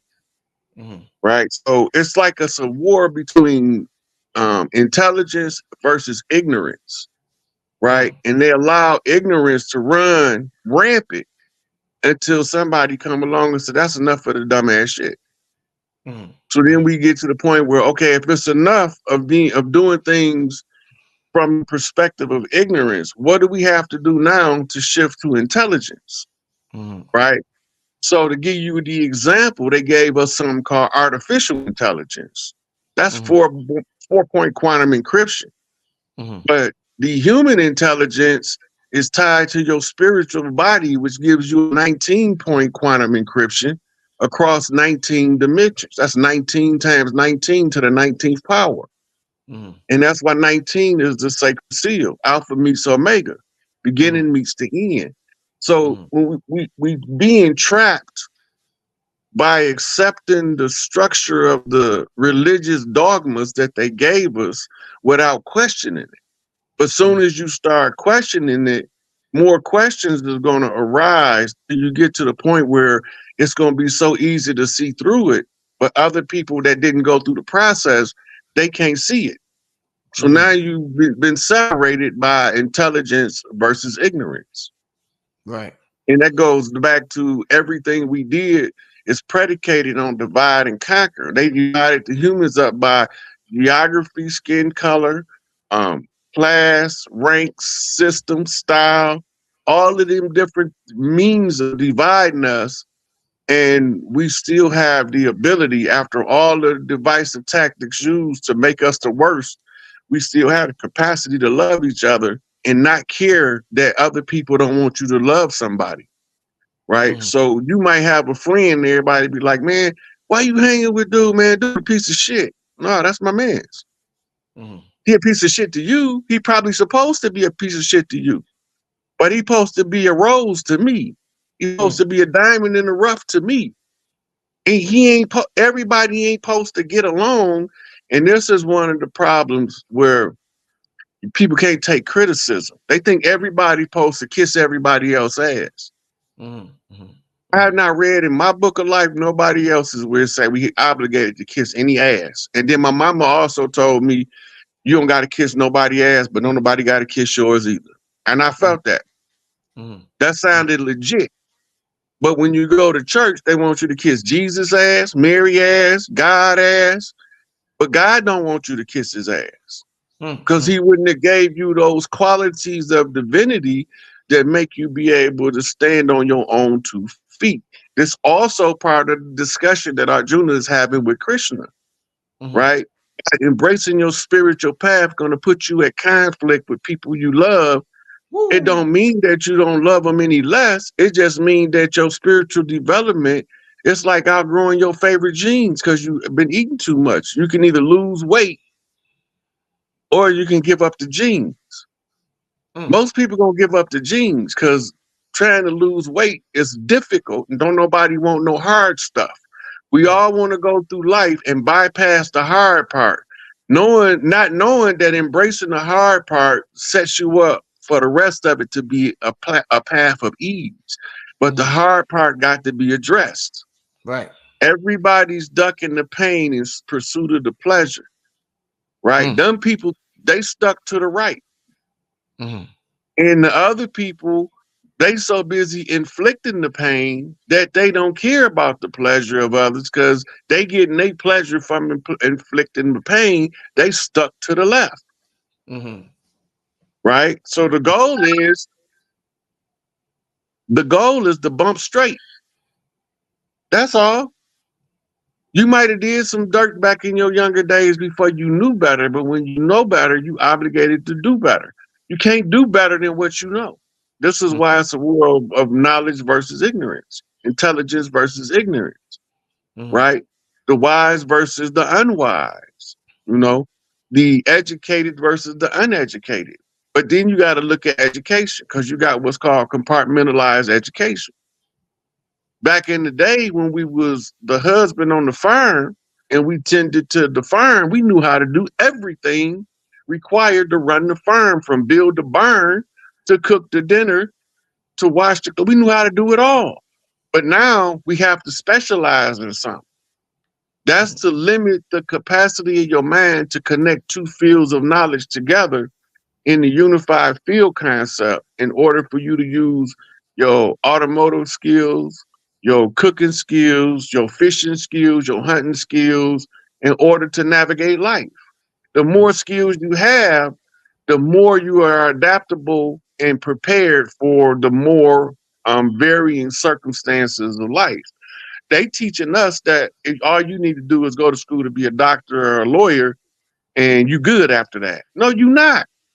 There's doctors out here losing everything they got trying to keep up, and they just can't pay their bills. It's the same with lawyers, right? But they get extra breaks that the regular people don't get, because when the doctor get in distress, he can call the American Medical Association and they can tell him what grant programs that they giving free money to doctors that's in a certain circumstance in order to bring their practice back to a profit-bearing practice. That we don't have that in the regular day-to-day life. Like that's who the chief for. When you in your local area and you stuck in your life and you don't know what to do, you're supposed to ask for counsel with the chief. The chief gonna ask you a whole bunch of questions about you when he understand what you can do, and he gonna say, "Well, have you ever tried doing yada yada yada?" And you're like, "No, I'd love to do that." But that's what the problem is you never tried to do the thing that you love. So instead of chasing stuff to make money, chase what you love. Money gonna be there as a side effect of doing the right thing repeatedly. And if you're following your heart's desire, it's going to keep you doing the right thing over and over to the point where you can no longer fail. It's just going to be natural. That's why you could raise a child in a wealthy family and they can go broke.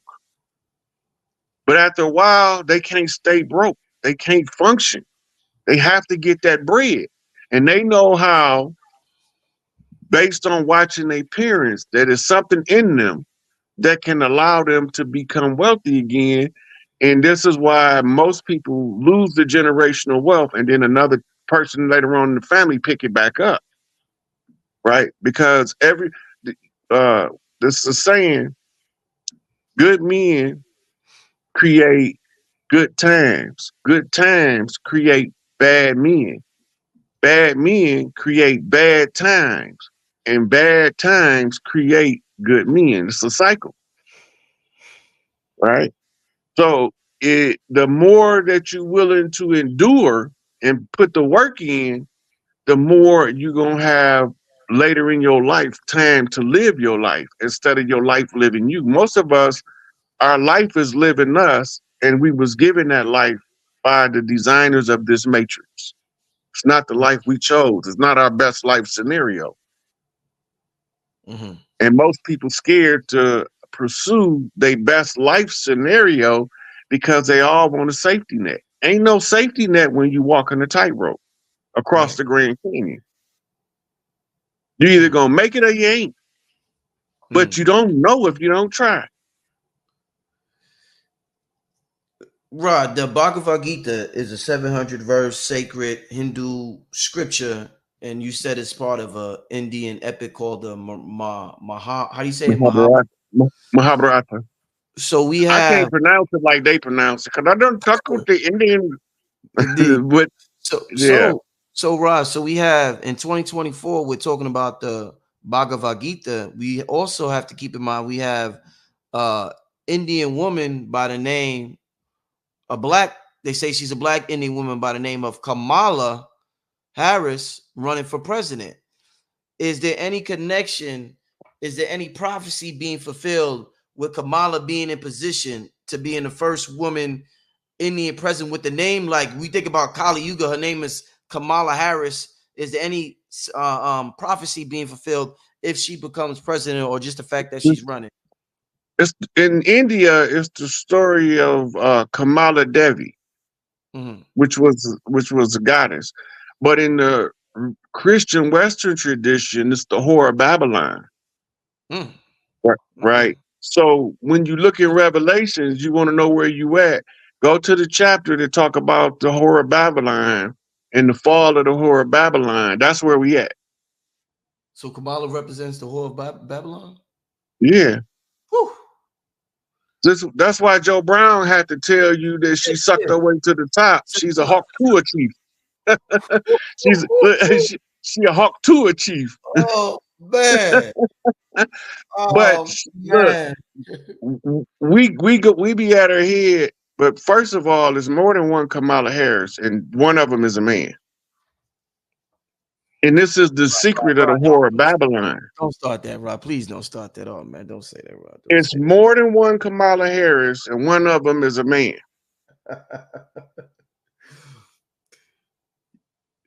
I'm just telling you. A lot of people thought I was crazy, but then they seen the receipts and was like, "Holy, why we ain't been know that?" It's all part of the Statue of Liberty, Eiffel Tower connection with Parthodon of Isis, which is Paris, and the fall of the Babylonian Empire, represented by Rome, and Rome is DC proper. Right. A lot of us don't know DC was named Rome before they named it Washington, DC. But it was named Rome. And then the Seven Hills sit there. So they telling us the narrative using the program of the Christian dogma. These stories was taken from ancient texts and they was reworked so that you can't get the true meaning of them unless you figure out the location in which they from. Right?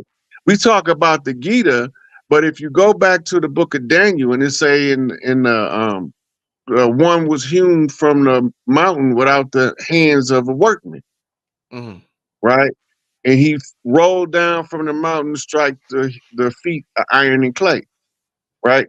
Now this is Sun Wukong in China, who was sealed in the mountain for 5,000 years. Right, and then Titicaca came and recited the incantation to free him, and then one of the sorcerers gave her a band to put around his head to control him because he was uncontrollable. That's why they put him in the stone in the first place.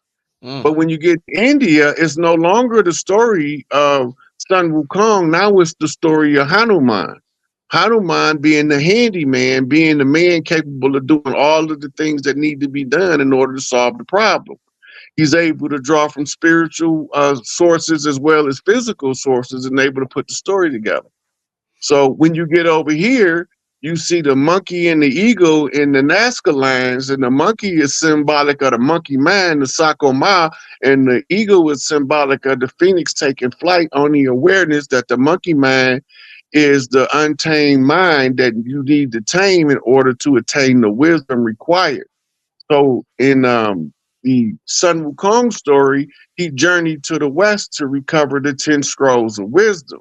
The 10 scrolls of wisdom is 10 different things that's being used to rule: economics, education, entertainment, labor law, politics, religion, sex, war, and health. All 10 of those things represent the 10 scrolls of wisdom, because when you understand how they're being used against you, you can use the same attack to defend as in Aikido, as in turning the force and momentum of your enemy around and thrusting it back up on you. That's all part of the Earth clans coming together, bringing their great heroes from around the world to form one juggernaut, like the Autobots formed one big giant robot. Optimus Prime. Optimus Prime, yes. Right. Optimus meaning the optimum, meaning the best of, and the prime meaning the original, the first one, the root. So they tell us the story in all of these narratives, but because we've been disassociated from who we was, our natural inclination to put these things together has been undermined and usurped by people that came to undermine and usurp who we were. What does the Bhagavad Gita, Rod, say about, you was talking about the war in the heavens, and you mentioned Nimrod and it coming down to earth. Does the Bhagavad Gita go into the war that took place in the heavens? No. It's looking at earth, and it's looking at the families lined up on opposite sides of the battlefield, looking at the war that's being fought on the earth, not the war fought in the heavens. That's a different scroll. Is there any connection? You know how Ashwa Crazy back in the day, he had the video Christianity stolen from ancient Kemet. Is the Bhagavad Gita, is it connected to any of the other stories we hear, like let's say the Anunnaki or ancient Kemet or Atlantis or something? Is it connected to any of these other systems? Yeah, because when you start studying the Vamanas wars, you end up in India, because the Vamana Sutras is also taken from larger chapters of the Mahabharata. And then you have the Vedas, which is the wisdom teachings. The Vedas is contemporary with like Proverbs and Ecclesiastics, but it also tells stories in there, short stories too. So these texts are all what you call ancient pyramid texts. A lot of them is still in scroll form, untranslated, in the Tibetan mountains and in the Vatican library. Those was the ones they wasn't allowed to destroy, because the information they have was critical to the people. Right. All hieroglyphics translate. There's no hieroglyphics that don't translate. So how is these going to translate? What do you mean? They just don't know the keys to unlock the language. Right. But the language will translate itself if you understand body language, because most hieroglyphic writings is taken from the movements of the body when in physical motion. But it's like a scene from an animation. Ooh. Hieroglyphics is imitated body language. That's what you say? Yeah, the ones where you see people playing scenes. Yeah. Look, when you reach the alpha brain state and you sitting in the meditative position before the hieroglyphics, if you got the right DNA, they will come to life and play a cartoon for you. The cartoon will play out just like the story being told if you're from the bloodline. But if you're not from the bloodline, the pictures will remain stagnant and still. They won't move. But if you're from the bloodline, while you're looking at them, they'll start to take form. They'll start to move. They'll tap into your energy field, and you will be awakened to what the hieroglyphics say without knowing what they say. That's all part of the awakening.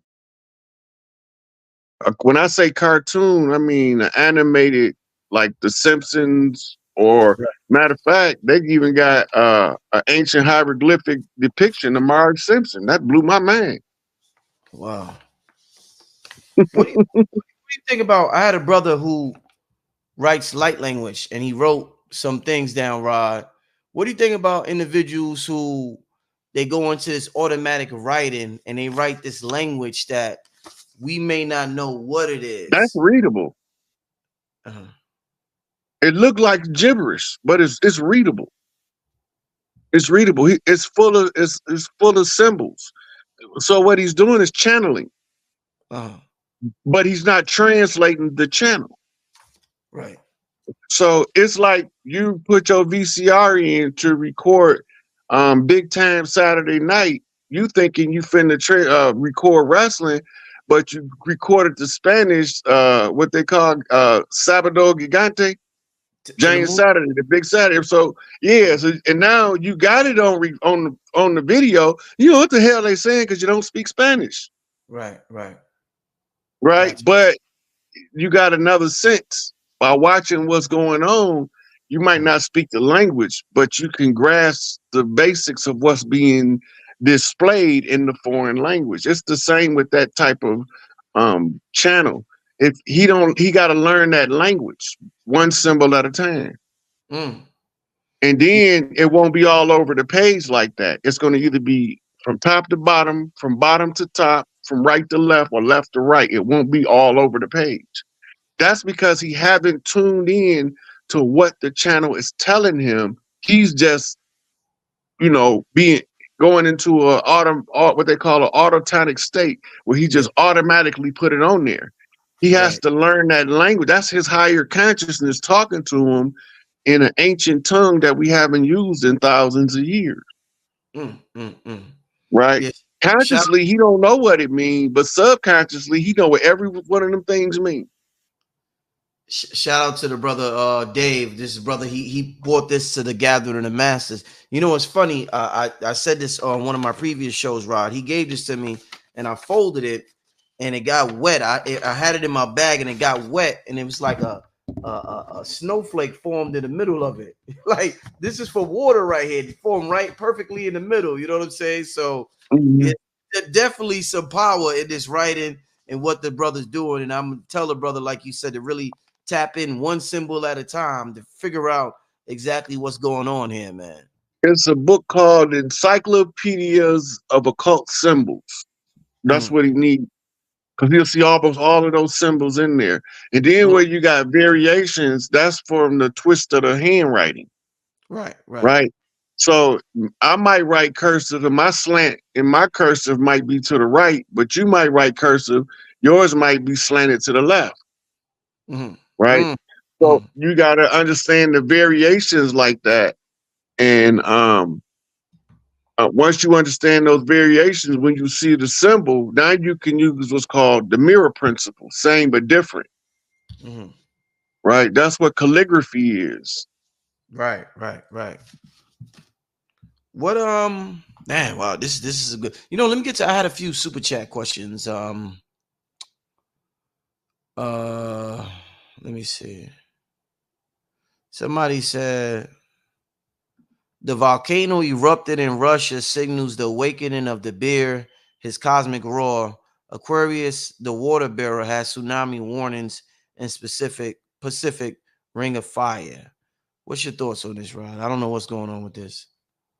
The Great Bear is Ursa Minor and Ursa Major. This is what we call it, the Big Dipper, Little Dipper.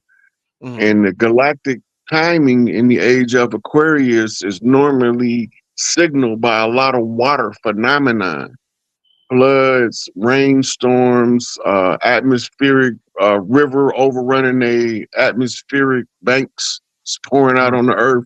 where it looked like water just pouring out the sky from nowhere, but it's not just pouring out from nowhere. That's the atmospheric river reaching its channel. It's becoming too full. That's the symbol for the spirit of the people of the earth becoming full, and overrunning and waking the people up. It's all symbolism until you know what it means. Then it's telling you a story, and the story gonna always trace back to the holy drama. You know, speaking of the holy drama, and we're talking about the Bhagavad Gita, one of the things it says in it is detachment. You know, we hear a lot about detachment through different spiritual teachers, and one of the things that say is detachment is not that you own nothing. Detachment is that nothing owns you. I want you to elaborate on that a little bit, because when people talk about detachment, sometimes they could confuse it with, you know, with something else, or think it means something that it doesn't mean. So what's your thoughts on this right here, and what detachment is as far as the ancient meaning of detachment, Rod? So when you look at ownership of material things, right? You can't take none of that stuff with you. Attachment is holding on to material things as if you can take them into the spiritual world with you. You already got all that stuff in the spiritual world. You just got to remember how to get it in the physical, because as above, so below. If you can activate it spiritually, you can activate it physically. The detachment is not to become obsessed with anything of the physical world, because it's passe. It's all coming and going. And it's going to come and go and come and go and come and go. It's elusive. Once you try to trap it, that's when it break free. But as soon as you let it be free, that's when it condensate on your presence, right? So people chasing the bag can't never get rich. But the people that don't give a damn, they care, but not too much. They filthy. That's the difference. Yeah. You know, I see when we was talking about the writings, you know, a lot of people in the chat started talking about, you know, them writing and them being left-handed or right-handed. One thing I noticed, Rod, because I play the piano, and even when not just I play the piano, when let's say I have ideas that I write with my left or right hand, I notice my right hand has a different personality than my left hand, Rod. So my left hand, if I play a melody with my left hand, it'd be different. It'll be some shit that my right hand don't think of. Same thing when I'm writing. If I want to think about some thoughts, depending on what hand I use, because I practice using both, a different thought will arise. So this is some shit that we're not used to tapping into, because we're only used to using one hand. So talk to me about, do you think it would be easier to tap into ancient knowledge as if we're right-handed, we started writing with our left hand or using our left hand more? What is it about the different personalities of the right and left hand, Rod? The personality difference is the side of the brain. The right hand is using the father side, linear logic. The left hand is using the mother side, abstract. Artists who are ambidextrous have a higher output of creativity than the ones who can only use one hand. Yeah. Right. You ever seen a child start school in the kindergarten and he left-handed, and they keep focused, put it in his right hand, they shifting that child. They don't want him in his right brain. So if you ain't right, what are you? You wrong as hell. That's a good one. So they do that on purpose. But some of the children is defiant to them, forcing them to write with the right hand. Why? Because the influence of the mother line is so strong, it overtakes the child left brain with the right brain.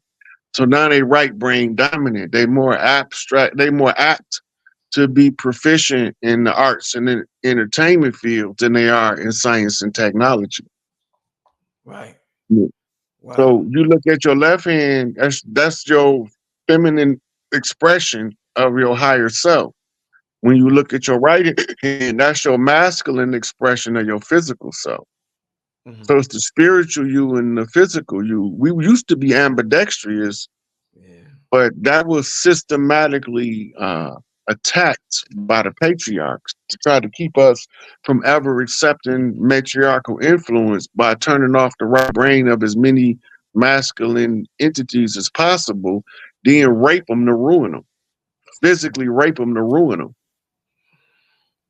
Now they not fit to rule no more. They did that on purpose. They know what they doing. Slimy ass. They did it on purpose. Yeah.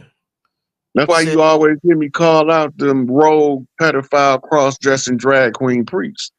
Right. Pedophile priest cults. Right? Because they know what they doing. If I didn't think they knew what they was doing, I wouldn't be hard on them. But because I know that they know what they doing, because they wrote about it. They wrote about the dirt they did, and they celebrated it in secret, and then they condemned it in the public. Right? That's why they got to have all that secret squirrel shit going on. While they doing a secret squirrel, they can celebrate all of the wickedness that they do among their peers, but they'll come out and tell us, we not doing no dirt. That's y'all out there. Y'all the criminals. Lock them up. We need a crime bill. We need a war on drugs. They bringing the dope over here, and the same people declaring the war on drugs.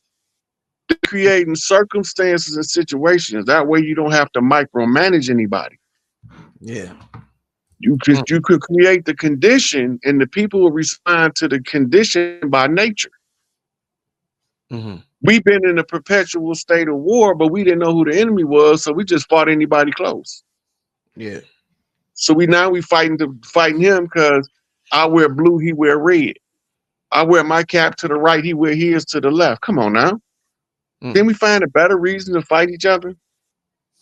Like he broke in my house and tried to rape my sister, so I broke him up. You know, that's a better reason than because he got his hat turned to the left and mine turned to the right.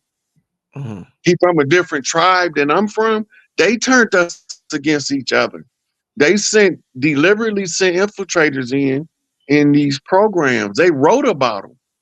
The FBI snitch program. They wrote about it. They got documentaries on it. And they telling you exactly how they infiltrate us in those videos. But we don't know, we don't believe we're in a police state, and we don't believe we've been warlocked for 400 years. So as long as we don't believe it, you can't get out of the condition that you don't accept exists, because now you be fighting in vain. You don't believe it exists. Even though you can see all of the symptoms of it, we're not in control of our economics. We're not in control of our education. We're not in control of our entertainment. We're not in control of our labor, from where we going to work at, how we going to work, when we going to go. We're not in charge of politics. We're not in charge of the religions of the world. Who is in charge? Because I got some questions for them suckers. But they hide and they do everything secret, so they look like they innocent, but they not innocent. They the dirt dealers. Right? They the ones running the kind games on the most amount of people. And they say that the bigger the kind is, the easier it is to run. And that's why we've been trapped in this American corporate kind game for 235, 240 years. Right? Because we didn't know, we thought it was real. We didn't know they was a running game on us. We thought that they was legit. They not legit. We the only ones legit. The original organic Mississippi ruddy red clay dirt walking around the land with this nappy hair to the wavy hair to the straight hair. Right? We came in multiple skin complexions. We didn't just start having light brights recently. That's old. We used to call them the children of the moon when they was lighter than like these Europeans light. But we had them. They was called the children of the moon. You can read about them in Isis Unveiled by Madame Blavatsky. When she talk about the root races, then she talk about the moon race. And the moon race was the ones who was the light brights before Caucasians came along. What Today we would call Ashurics and Syriacs, right? But most of them just, amalgamate back into the main line. And then you end up with these $7.50 Indians. They $5 Indians mixed with real organics. So they $7.50 Indians. They ain't $5 Indians. Wow. That's $7.50 Indian. Wow. I mean, this brother here had a question in terms of the Bhagavad Gita. He wants to know about the 6 types of aggressors. Right. That goes to the art of war. That's where the art of war is referenced in the Gita. And it's talking about the character types in the war. It's the same. They teach about it in any psychology class. They call personality types. Right. And the 6 types of aggressor is the 6 agitators. The character types that's most likely to be an agitator in the circumstance that's conducive to him being a aggressor in his personality type based on his surroundings. Let's get to some questions before we get out of here from the people in the chat.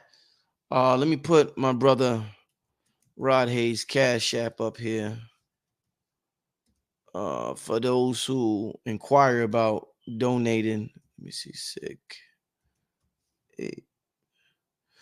All right, so we're gonna get to some Q&A. I'm interested in knowing what's on your minds. Powerful topic, the Bhagavad Gita. We're dealing with ancient texts for today's awakening. The brother Rod Hayes, if you would like to show the brother financial support. Somebody asked about Cash App. It's up on the screen. Rod Hayes Cash App, $ SikApe, SIKAPE. All right, y'all. Make sure you show the brother Rod Hayes some love, the Cash App love, and we're gonna get to some Q&A before we get out of here. All right. We're gonna start with this first one. What do you feel is the message of the Bhagavad Gita? I guess you kind of already touched on this, but what do you feel the message is of the Bhagavad Gita? I guess the overall message. The overall message is, in this spiritual war, don't be surprised who your adversary turn out to be. Woo! Shit. Don't be surprised. What Biggie said in that song? He said, "Your mama have that ass line." What he said? Damn. And with 10 Crack Commandments, I think it was. Yeah, Your mama he had said, ass. You properly I gassed. can't remember. Yeah. If y'all remember Biggie's line, he said something about his mom's in 10 Crack Commandments about how your own mother would set you up. If y'all remember, put it in the chat. Anybody who remembers that. But yeah, that's powerful, Rod. That is powerful. I'm gonna take questions about the Bhagavad Gita first. So if you have any particular questions, let me see about the Bhagavad Gita. Let me put it in the chat. Okay, well, I ain't read that book in about 20 years. Yeah, wow. Damn. Somebody said ask Rod about the 90-foot statue of Hanuman they just unveiled in Texas. The size of it matters. 90 feet. I'll have to go and look at the symbolism around it, because the name of the city, the road it's on, all that stuff matter. It's a sign. And Hanuman, Bobby Hemming talked about Hanuman too, by the way, for if y'all want. But Hanuman is the Indian Monkey King, who is similar to Sun Wukong in China. And the Buddha called him Hanuman because he could do anything. So I'm not sure what their motive was. I have to read into it, because it's going to be some signs that will explain why they put it there and what was the motive. Yeah, I think that's the line from Biggie. Your mama be in the bushes waiting to light that ass up, properly gassed up. Yeah, properly gassed up. Your mama in the bushes waiting to light that ass up. Shout out to Notorious B.I.G. Great lyricist. Somebody says, what does it mean when you return with a sacred symbol imprinted on your skin? You had a spiritual initiation. If you're talking about when you wake up out of your sleep, you went through a spiritual initiation on either the 4th or 5th dimension, and you had to bring a physical reminder in order to jar your senses so that you can activate that energy in the 3D. Same with birthmarks. You got a birthmark, right? I don't, but a lot of people that got birthmarks is telling us, like for instance, in some cultures, they look for an heir that have a familial birthmark that only the heir has. And the islands, Tonga, Samoa, they really big on it, but they keep it concealed so that the settlers wouldn't exploit them with it. Right. So that's what those symbols be. People wake up with scratches on them. They be went through a spiritual initiation, and sometimes they be fought off some real wicked, nefarious forces, and you come out with the physical. It's like Morpheus told Neo in the Matrix. The mind makes it real. Let me this next question. Let me get to this next one. I just seen something here. Where did it go? Where did it go? Somebody said, what does the Bhagavad Gita predate? It predates the Bible, the Quran, the Torah. Well, all of that stuff is fairly new, but it's just reworks of ancient text. It's older than the Ethiopian Bible. It's pretty old. Is it older than the Sumerian text? I'm not sure. I'm not sure. All right, let's get to I seen somebody say I must have knew Badine Bishop Wine in the shot. I worked at a club on the west side called Brick Social Club, and I met him in there like 2 or 3 times, but we never carried on any conversation of any significance. I was working as a bouncer, and my extended the conversation was, excuse me, brother, can you let these people pass? Thank you, I appreciate it. Indeed. Somebody said, any significance of Cleopatra during this time? Cleopatra was 2,000 years ago, and Cleopatra was way after the Gita.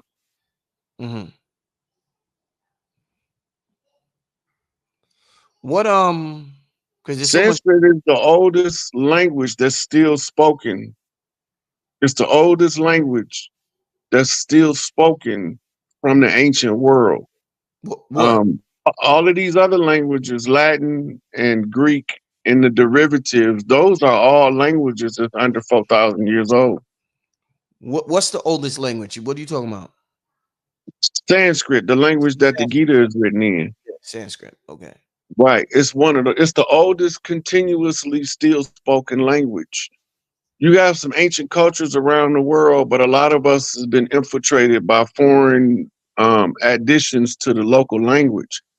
But English borrow a lot of words from Sanskrit, like the word avatar is the Sanskrit word.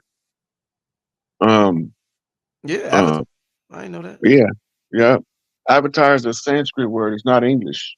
The word Aryan, not English. The word Aryan is a Sanskrit word, and it don't mean what they tell us it means. The original Aryans they call them the untouchables now, but they got removed from their seats of power. Them was Inky kids got removed and replaced with Enlil kids that he had with an Earthborn. Who originally rocked what's the origin? Like we talk about the origin of certain things. We knew Hitler was deep into the occult, and he started snatching symbols and shit. He had the swastika. Who originally rocked the swastika? The swastika was a symbol from the ancient world that was global. And then it really originally, before they flipped it backwards, it originally meant balance with nature. But when they flipped it backwards, they meant imbalance with nature, belligerent to nature, and it was being used by Hitler to expose the pedophile priest cult. What you mean? He came through the Thule Society. Yeah. So what you say balance? What do you mean, like balance with the feminine and masculine? Balance with the feminine and masculine, and balance with the world around you. So let's say I got a village that I'm feeding and I need to feed them and I got to go on a hunt. We didn't just hunt and just kill something and be done with it. We did a spiritual cleansing process before the hunt. Then when we killed the animal, we did a ceremony over the animal as we took the entrails out and spilt the blood on the ground. All of those things was overseen by priests that used to attend the hunt with the soldiers, with the warriors, with the ones that went out and did the hunt. Now they just take it to the slaughterhouse and slaughter it. But if you get something that's kosher or something that's halal, they have to follow the ancient processes. That's why it's kosher. That's why it's halal, because they following ancient practices in the cleansing of the carcass that they're about to consume. Is there any connection, Rod? You talked about Yahweh being see, I got the hat here. You talked about Yahweh being a title, representing one who could balance the masculine and feminine. Is there a connection then between the original swastika and the title of Yahweh, being that it's both dealing with balance and masculine and feminine? No? Yes? No, the swastika predate the word Yahweh. Predates Hebrew. That's why it predates the whole. Yeah. So Sanskrit is way older than Hebrew. Hebrew's like one of the newer languages. Yeah, the Hebrew is probably around 8,000 years old, but Sanskrit is at a minimum of 60,000 years old. Those scrolls you've seen, some of them scrolls date back 200,000-300,000 years. Woo, man. So what about the glyphs in Kemet? How old is those? The hieroglyphs, how old is that? Those are about 7,000 years old. Oh, so that's fairly new. Yeah. But you gotta remember, when Kemet was originally built, they didn't put hieroglyphics on everything. Right. But when the dynastic period came about, they began to write the hieroglyphics that was in the scrolls in the stone. And this was because they had a prophecy that the human was going to go into a Kali Yuga. And he was going to be ignorant to who he is. So they had to put stuff in writing so we can discover it while we got amnesia and use it as a map to break the amnesia on. The first one that can break it on themselves and tell everybody else how to break it. But once you understand the mechanics of the conjure, don't work on you no more, because your spiritual defenses will begin to put protection in those areas by nature. This is why they had to do everything secret squirrel, and we do everything blatant in their face, out in the open, no retreat, no surrender. We just telling you what it is and follow the oral tradition and inform as many of the clans people as possible, because we want to empower our tribes. We don't want to take the power and concentrate it on one individual or two individuals. We want everybody to have a say. In the tribal way, if a 2-year-old got a coherent question, the adult obligated to ask it to the one who have the answer. Right. But I just seen a question. They want to know, is the Bhagavad Gita designed to help connect you to your soul, right? It's wisdom teachings in there. Anything that you learn on earth, you gotta remember, it's unified field theory. All things are interconnected. Being exposed to ancient information is telling you something you knew before you was indoctrinated. There's something that you instinctively knew. Anything that you instinctively knew before you was indoctrinated into ignorance, it is an attempt to wake you up from the slumber. All of those ancient scrolls can facilitate your awakening. They got another one called the Zendavesta. That's from the Middle East. You have the Vedas, which is also a Hindu scroll. Bob used to talk about the Rig Vedas. The Rig Vedas. That's also a Hindu scroll. Yeah. Right. And all of these different texts, they're going to do something different in the neurology. They're going to affect the brain different, the information and how you perceive it. If you go in there with your Christian dogma mindset of everything evil but the church, you're going to just be confuse yourself worse than you was before you went in there. But if you go in with an open mind and a clear conscience and you just a truth seeker, you're going to open up something in yourself that's going to allow you to go further. Right. Rod, they want to know, are any cities in North America corresponding to cities in India that may affect us on the land? We got twin cities all over. Not sure that it's one city in America that's a corresponding city to India. I think the only similarities I can immediately identify is New Orleans is equivalent to Bengali, the ancient city of India, because it's the oldest city that's still inhabited in India. And New Orleans is the oldest capital still inhabited in America. Indeed. Somebody keeps asking this in the chat. I'm gonna let Rod answer your question because you done posted this question 7 times. They want to know, can you speak on on the alignment, the Earth between 4 gas giants? The gas giants is speaking of certain types of planets. And I think we only got 2 in our solar system, is Jupiter and Saturn, if I'm not mistaken. But the other ones are in the trail, in the planetary trail behind Nibiru. Right. And the alignment that he's talking about is a planetary alignment when Nibiru comes by, and they are juxtaposed. The 4 of them are juxtaposed at only for a short period of time, and it activate higher energies.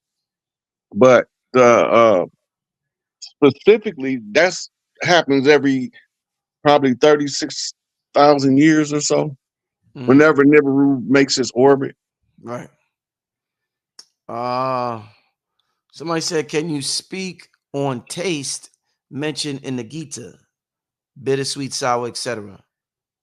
Well, you can study the science of taste and get that explained for yourself. That's an easy topic to research. It's talking about the it's just giving him all of these little tidbits of understanding to look at things with the spiritual lens in the physical world. All these little tidbits that Lord Krishna is giving Arjuna is like keys to waking up.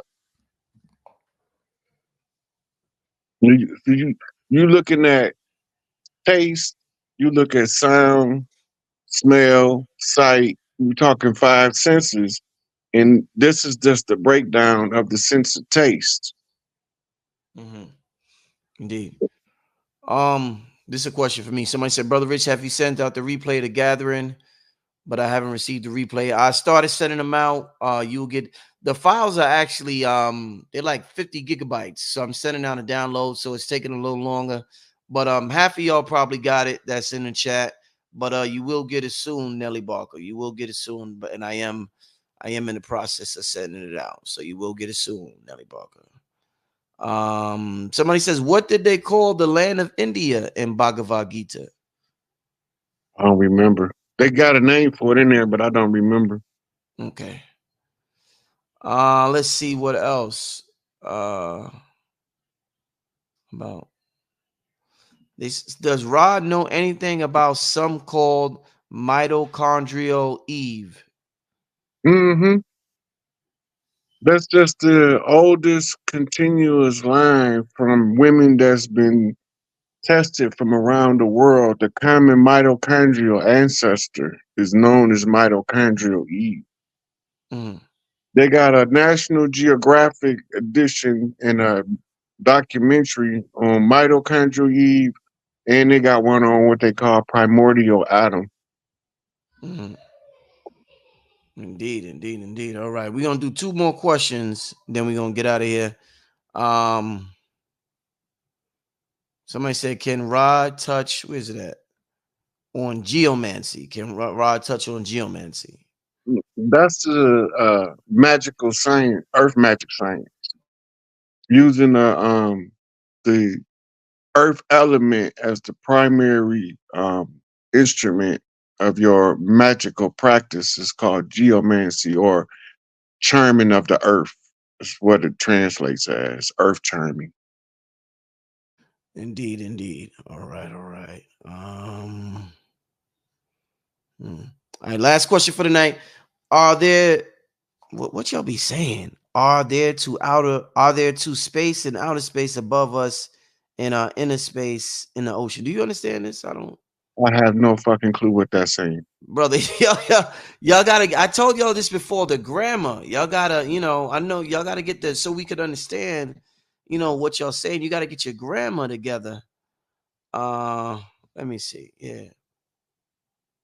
Okay, where's this? Maya Mystic wants to know, how do Rod feel about chaos magic and sigils? Can it save the children? Chaos magic is the ability to use every form of magic that you encounter. That's what true chaos magic is. You're not strictly stuck in one discipline. You use what works.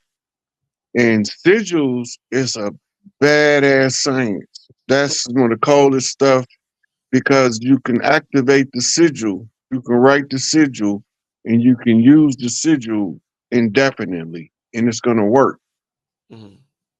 Sigil, I refer a lot of people that ask me to sigil magic because it's the same as writing the app for the brain. Woo! Come on, Rod.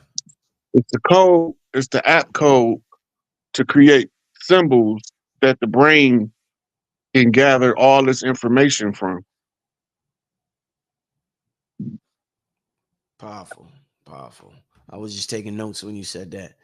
Oh man. All right. Let's see. I think I'm gonna squeeze one more in.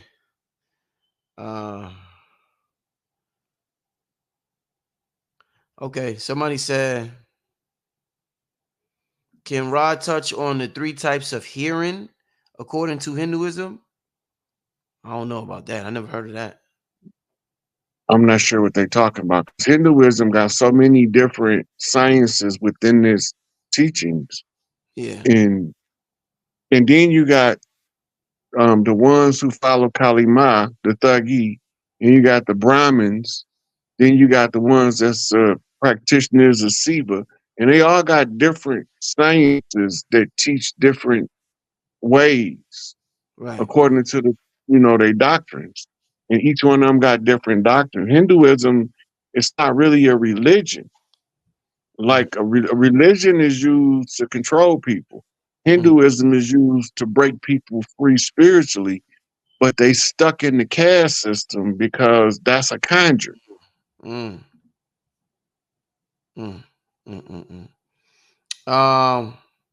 Somebody wants to know, Rod, can he elaborate on how to tap into your 8th chakra?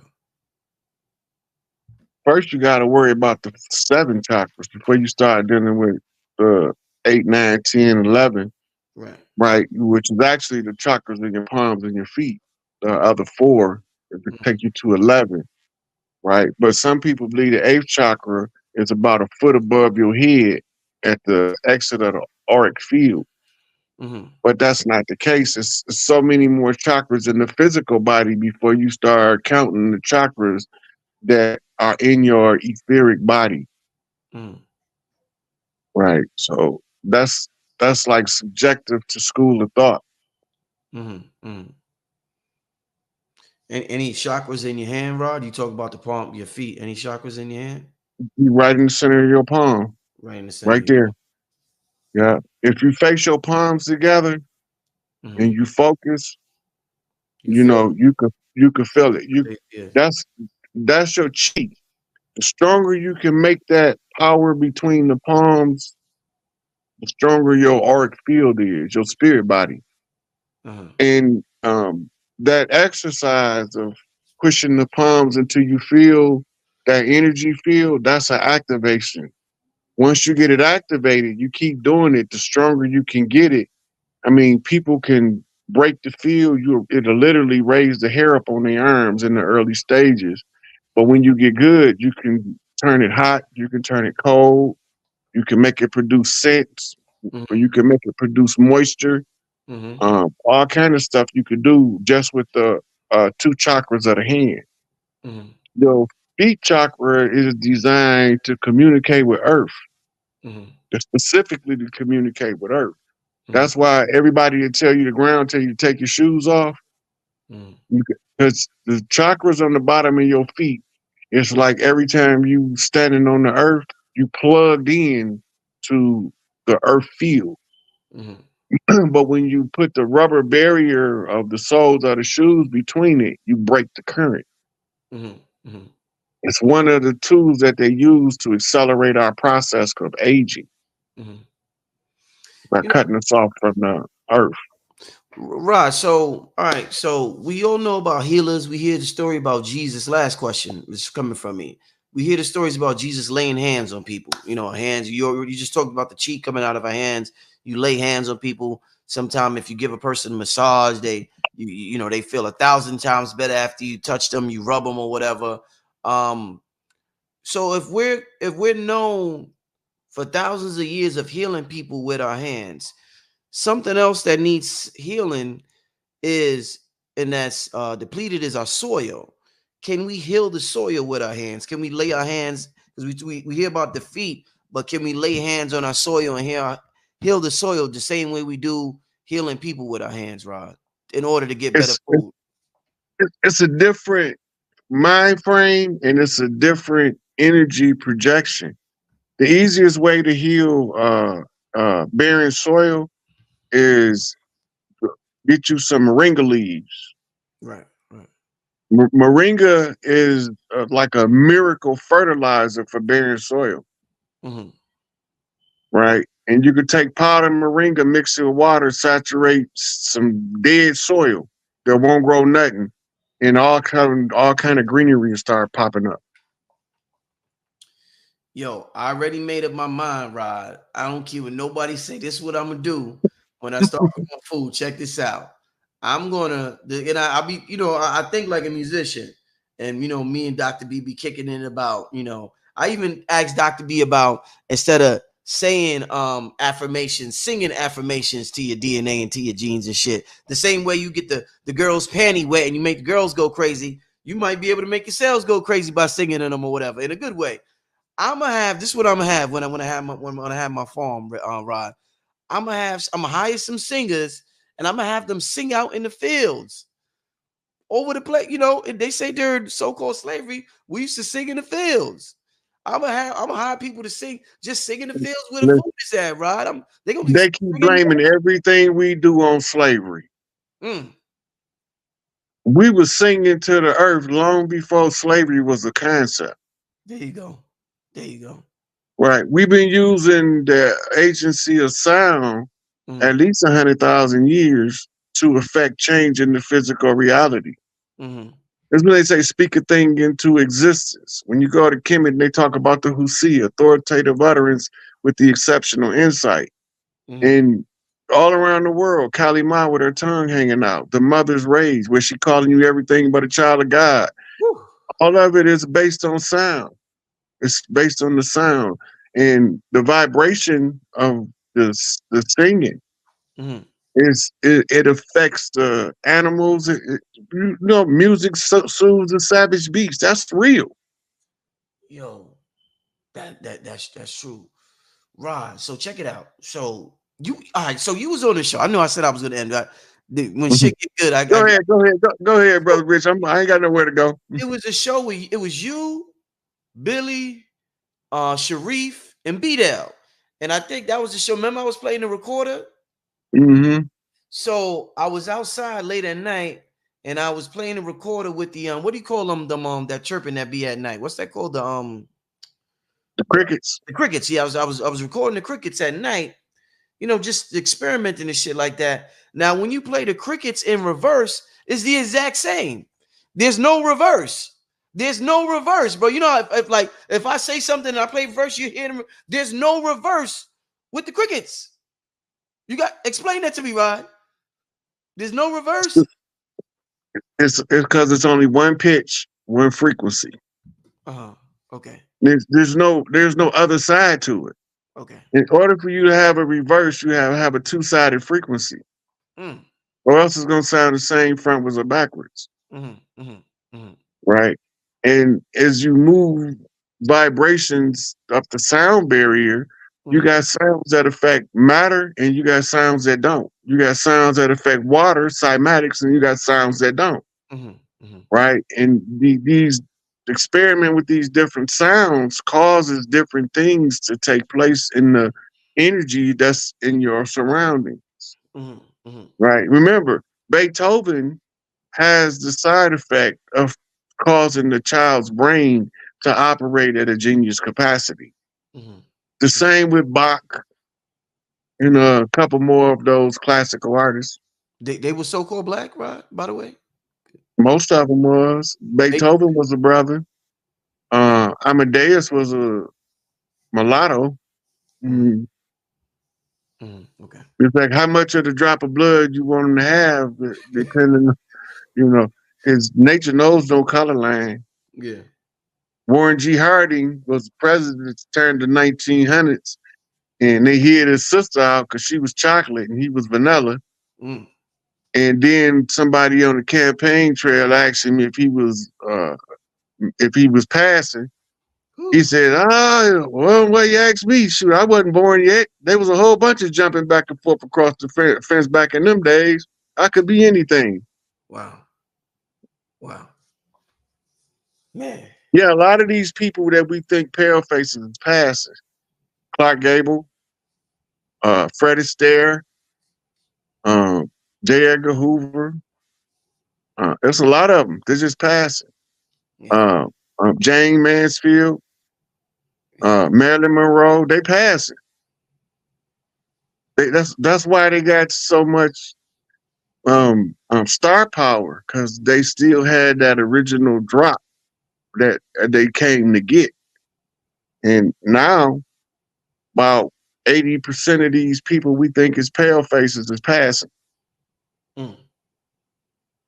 Right? You gotta remember, when they called the end to the war, what they called the Emancipation Proclamation, where they took the slaves from the plantation and the government owned them now. All of them people that they so-called set free that was mulattoes, where they go? We don't pay attention to the imitation of life. Yeah, good point. Yeah. They all moved into the mainstream pale-faced communities and married into them, and we think that they a whole different people. They just got lightened up through amalgamation. Right. They pass it. Right. And if you want to know if they passing, all I could tell you is the booty don't lie.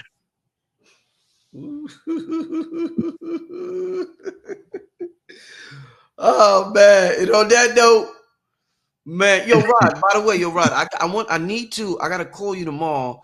I want to get you back on Patreon to do a follow up to the telepathy joint we did. I want to do a follow up on extrasensory perception. So I'm definitely gonna call you on that, and we'll try to set that up probably sometime next week or something like that. But man, what a show, y'all! What a show! I know y'all, and what'd be mad fun when we be doing these big panels. When we doing these panels, man, I gotta get you on one of those again, Rod. I only like being on the panel with certain people, but you got a pretty good feel of my energy, so you've been putting me on with everybody that I like to talk to. you and Billy, y'all be killing it on the panel together, man. So hey, look, when me and Billy get to really spend some time together, man, y'all gonna be mind blown, because he always do something to trigger me to go to another level of knowledge. Indeed. And by me being able to chop it up with him, just feel his energy in person.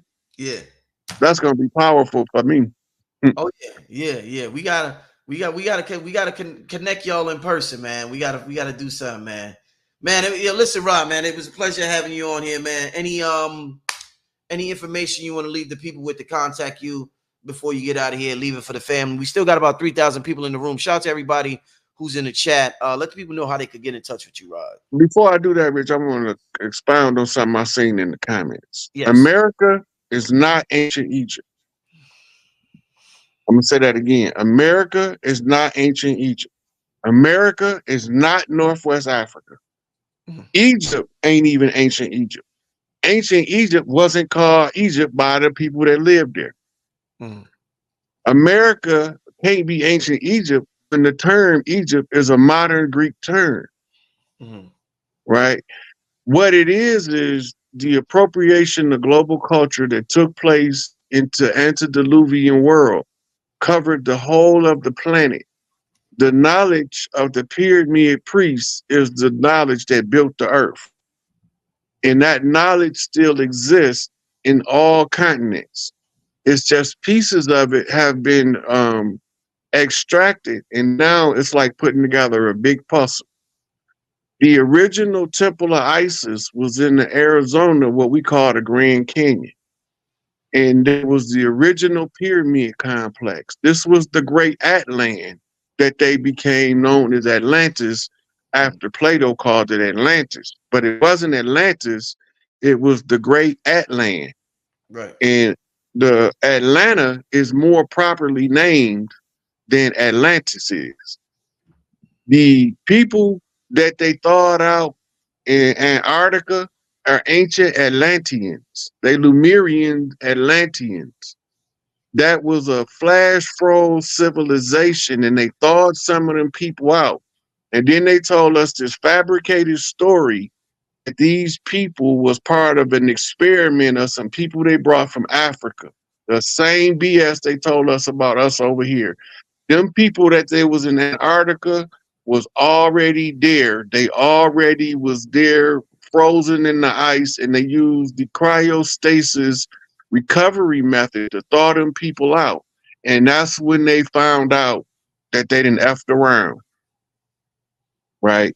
So when people start trying to designate Turtle Island as Egypt or ancient Egypt or North Africa, it's because they're trying to disassociate us from this landmass as a people that was already here before any other settlers came. We were amalgamating and mixing with both Asians and Africans long before Columbus was even born. So stop listening to people tell y'all that y'all somewhere else. This Turtle Island, this is Atlantis. If they want to tell you this is something, don't let them tell you it's Egypt, because Egypt has only been named Egypt for probably about 800 years. In modern Egypt, with the current lines of demarcation, that came out in the 1800s as part of the scramble for Africa. So these people was being misleading, but some of them actually believe the bullshit they teaching. Indeed. And on that note, any contact info for the people, Rod?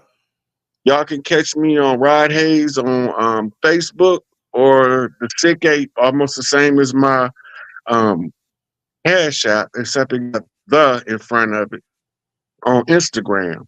Them the only two channels that I'm on. Otherwise, y'all catch me on Young Elder. Y'all can catch me right here on Brother Rich, or somebody else who might invite me to do a show. I'm thinking about opening up a TikTok for my live next.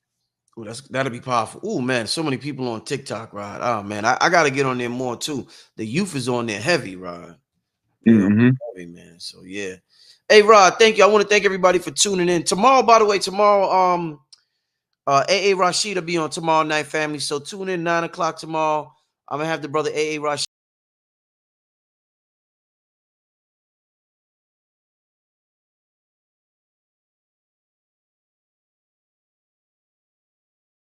Started, but this episode of Chiefing with Chief Pontiac is called The U.S. versus Us, Cowboys, Indians, and Outlaws. Y'all might want to share this one. This one I'm just getting a shout out to all of the brothers out there and the sisters that's doing the work to try to get this message to our people of what happened to us and how we end up where we don't got our birthright. So I'm gonna use this device to try to share some receipts with y'all when I start going in. So share, and then share. And then post it on your other social media. Let them know on Instagram, Rod Hayes Live on Facebook. This about to be one that's going to wake you fucking up. You finna wake the fuck up from this one.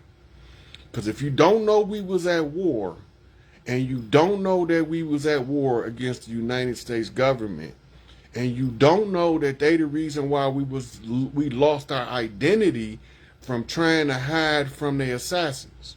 But you don't even know who their assassins was. We about to get into it. The first thing that we need to understand is the United States is a federal corporation owned by the Crown of England and the Vatican. It's primarily a British holding. It used to be two corporations. It used to be the Virginia Trading Company and it used to be the Northwest Trading Company as the overseers of what they called the 13 colonies. And in the course of this,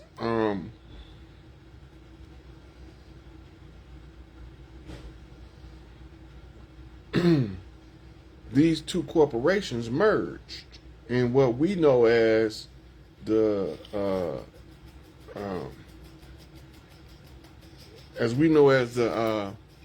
Revolutionary War. They told us, hold on, I'm looking up a receipt right quick.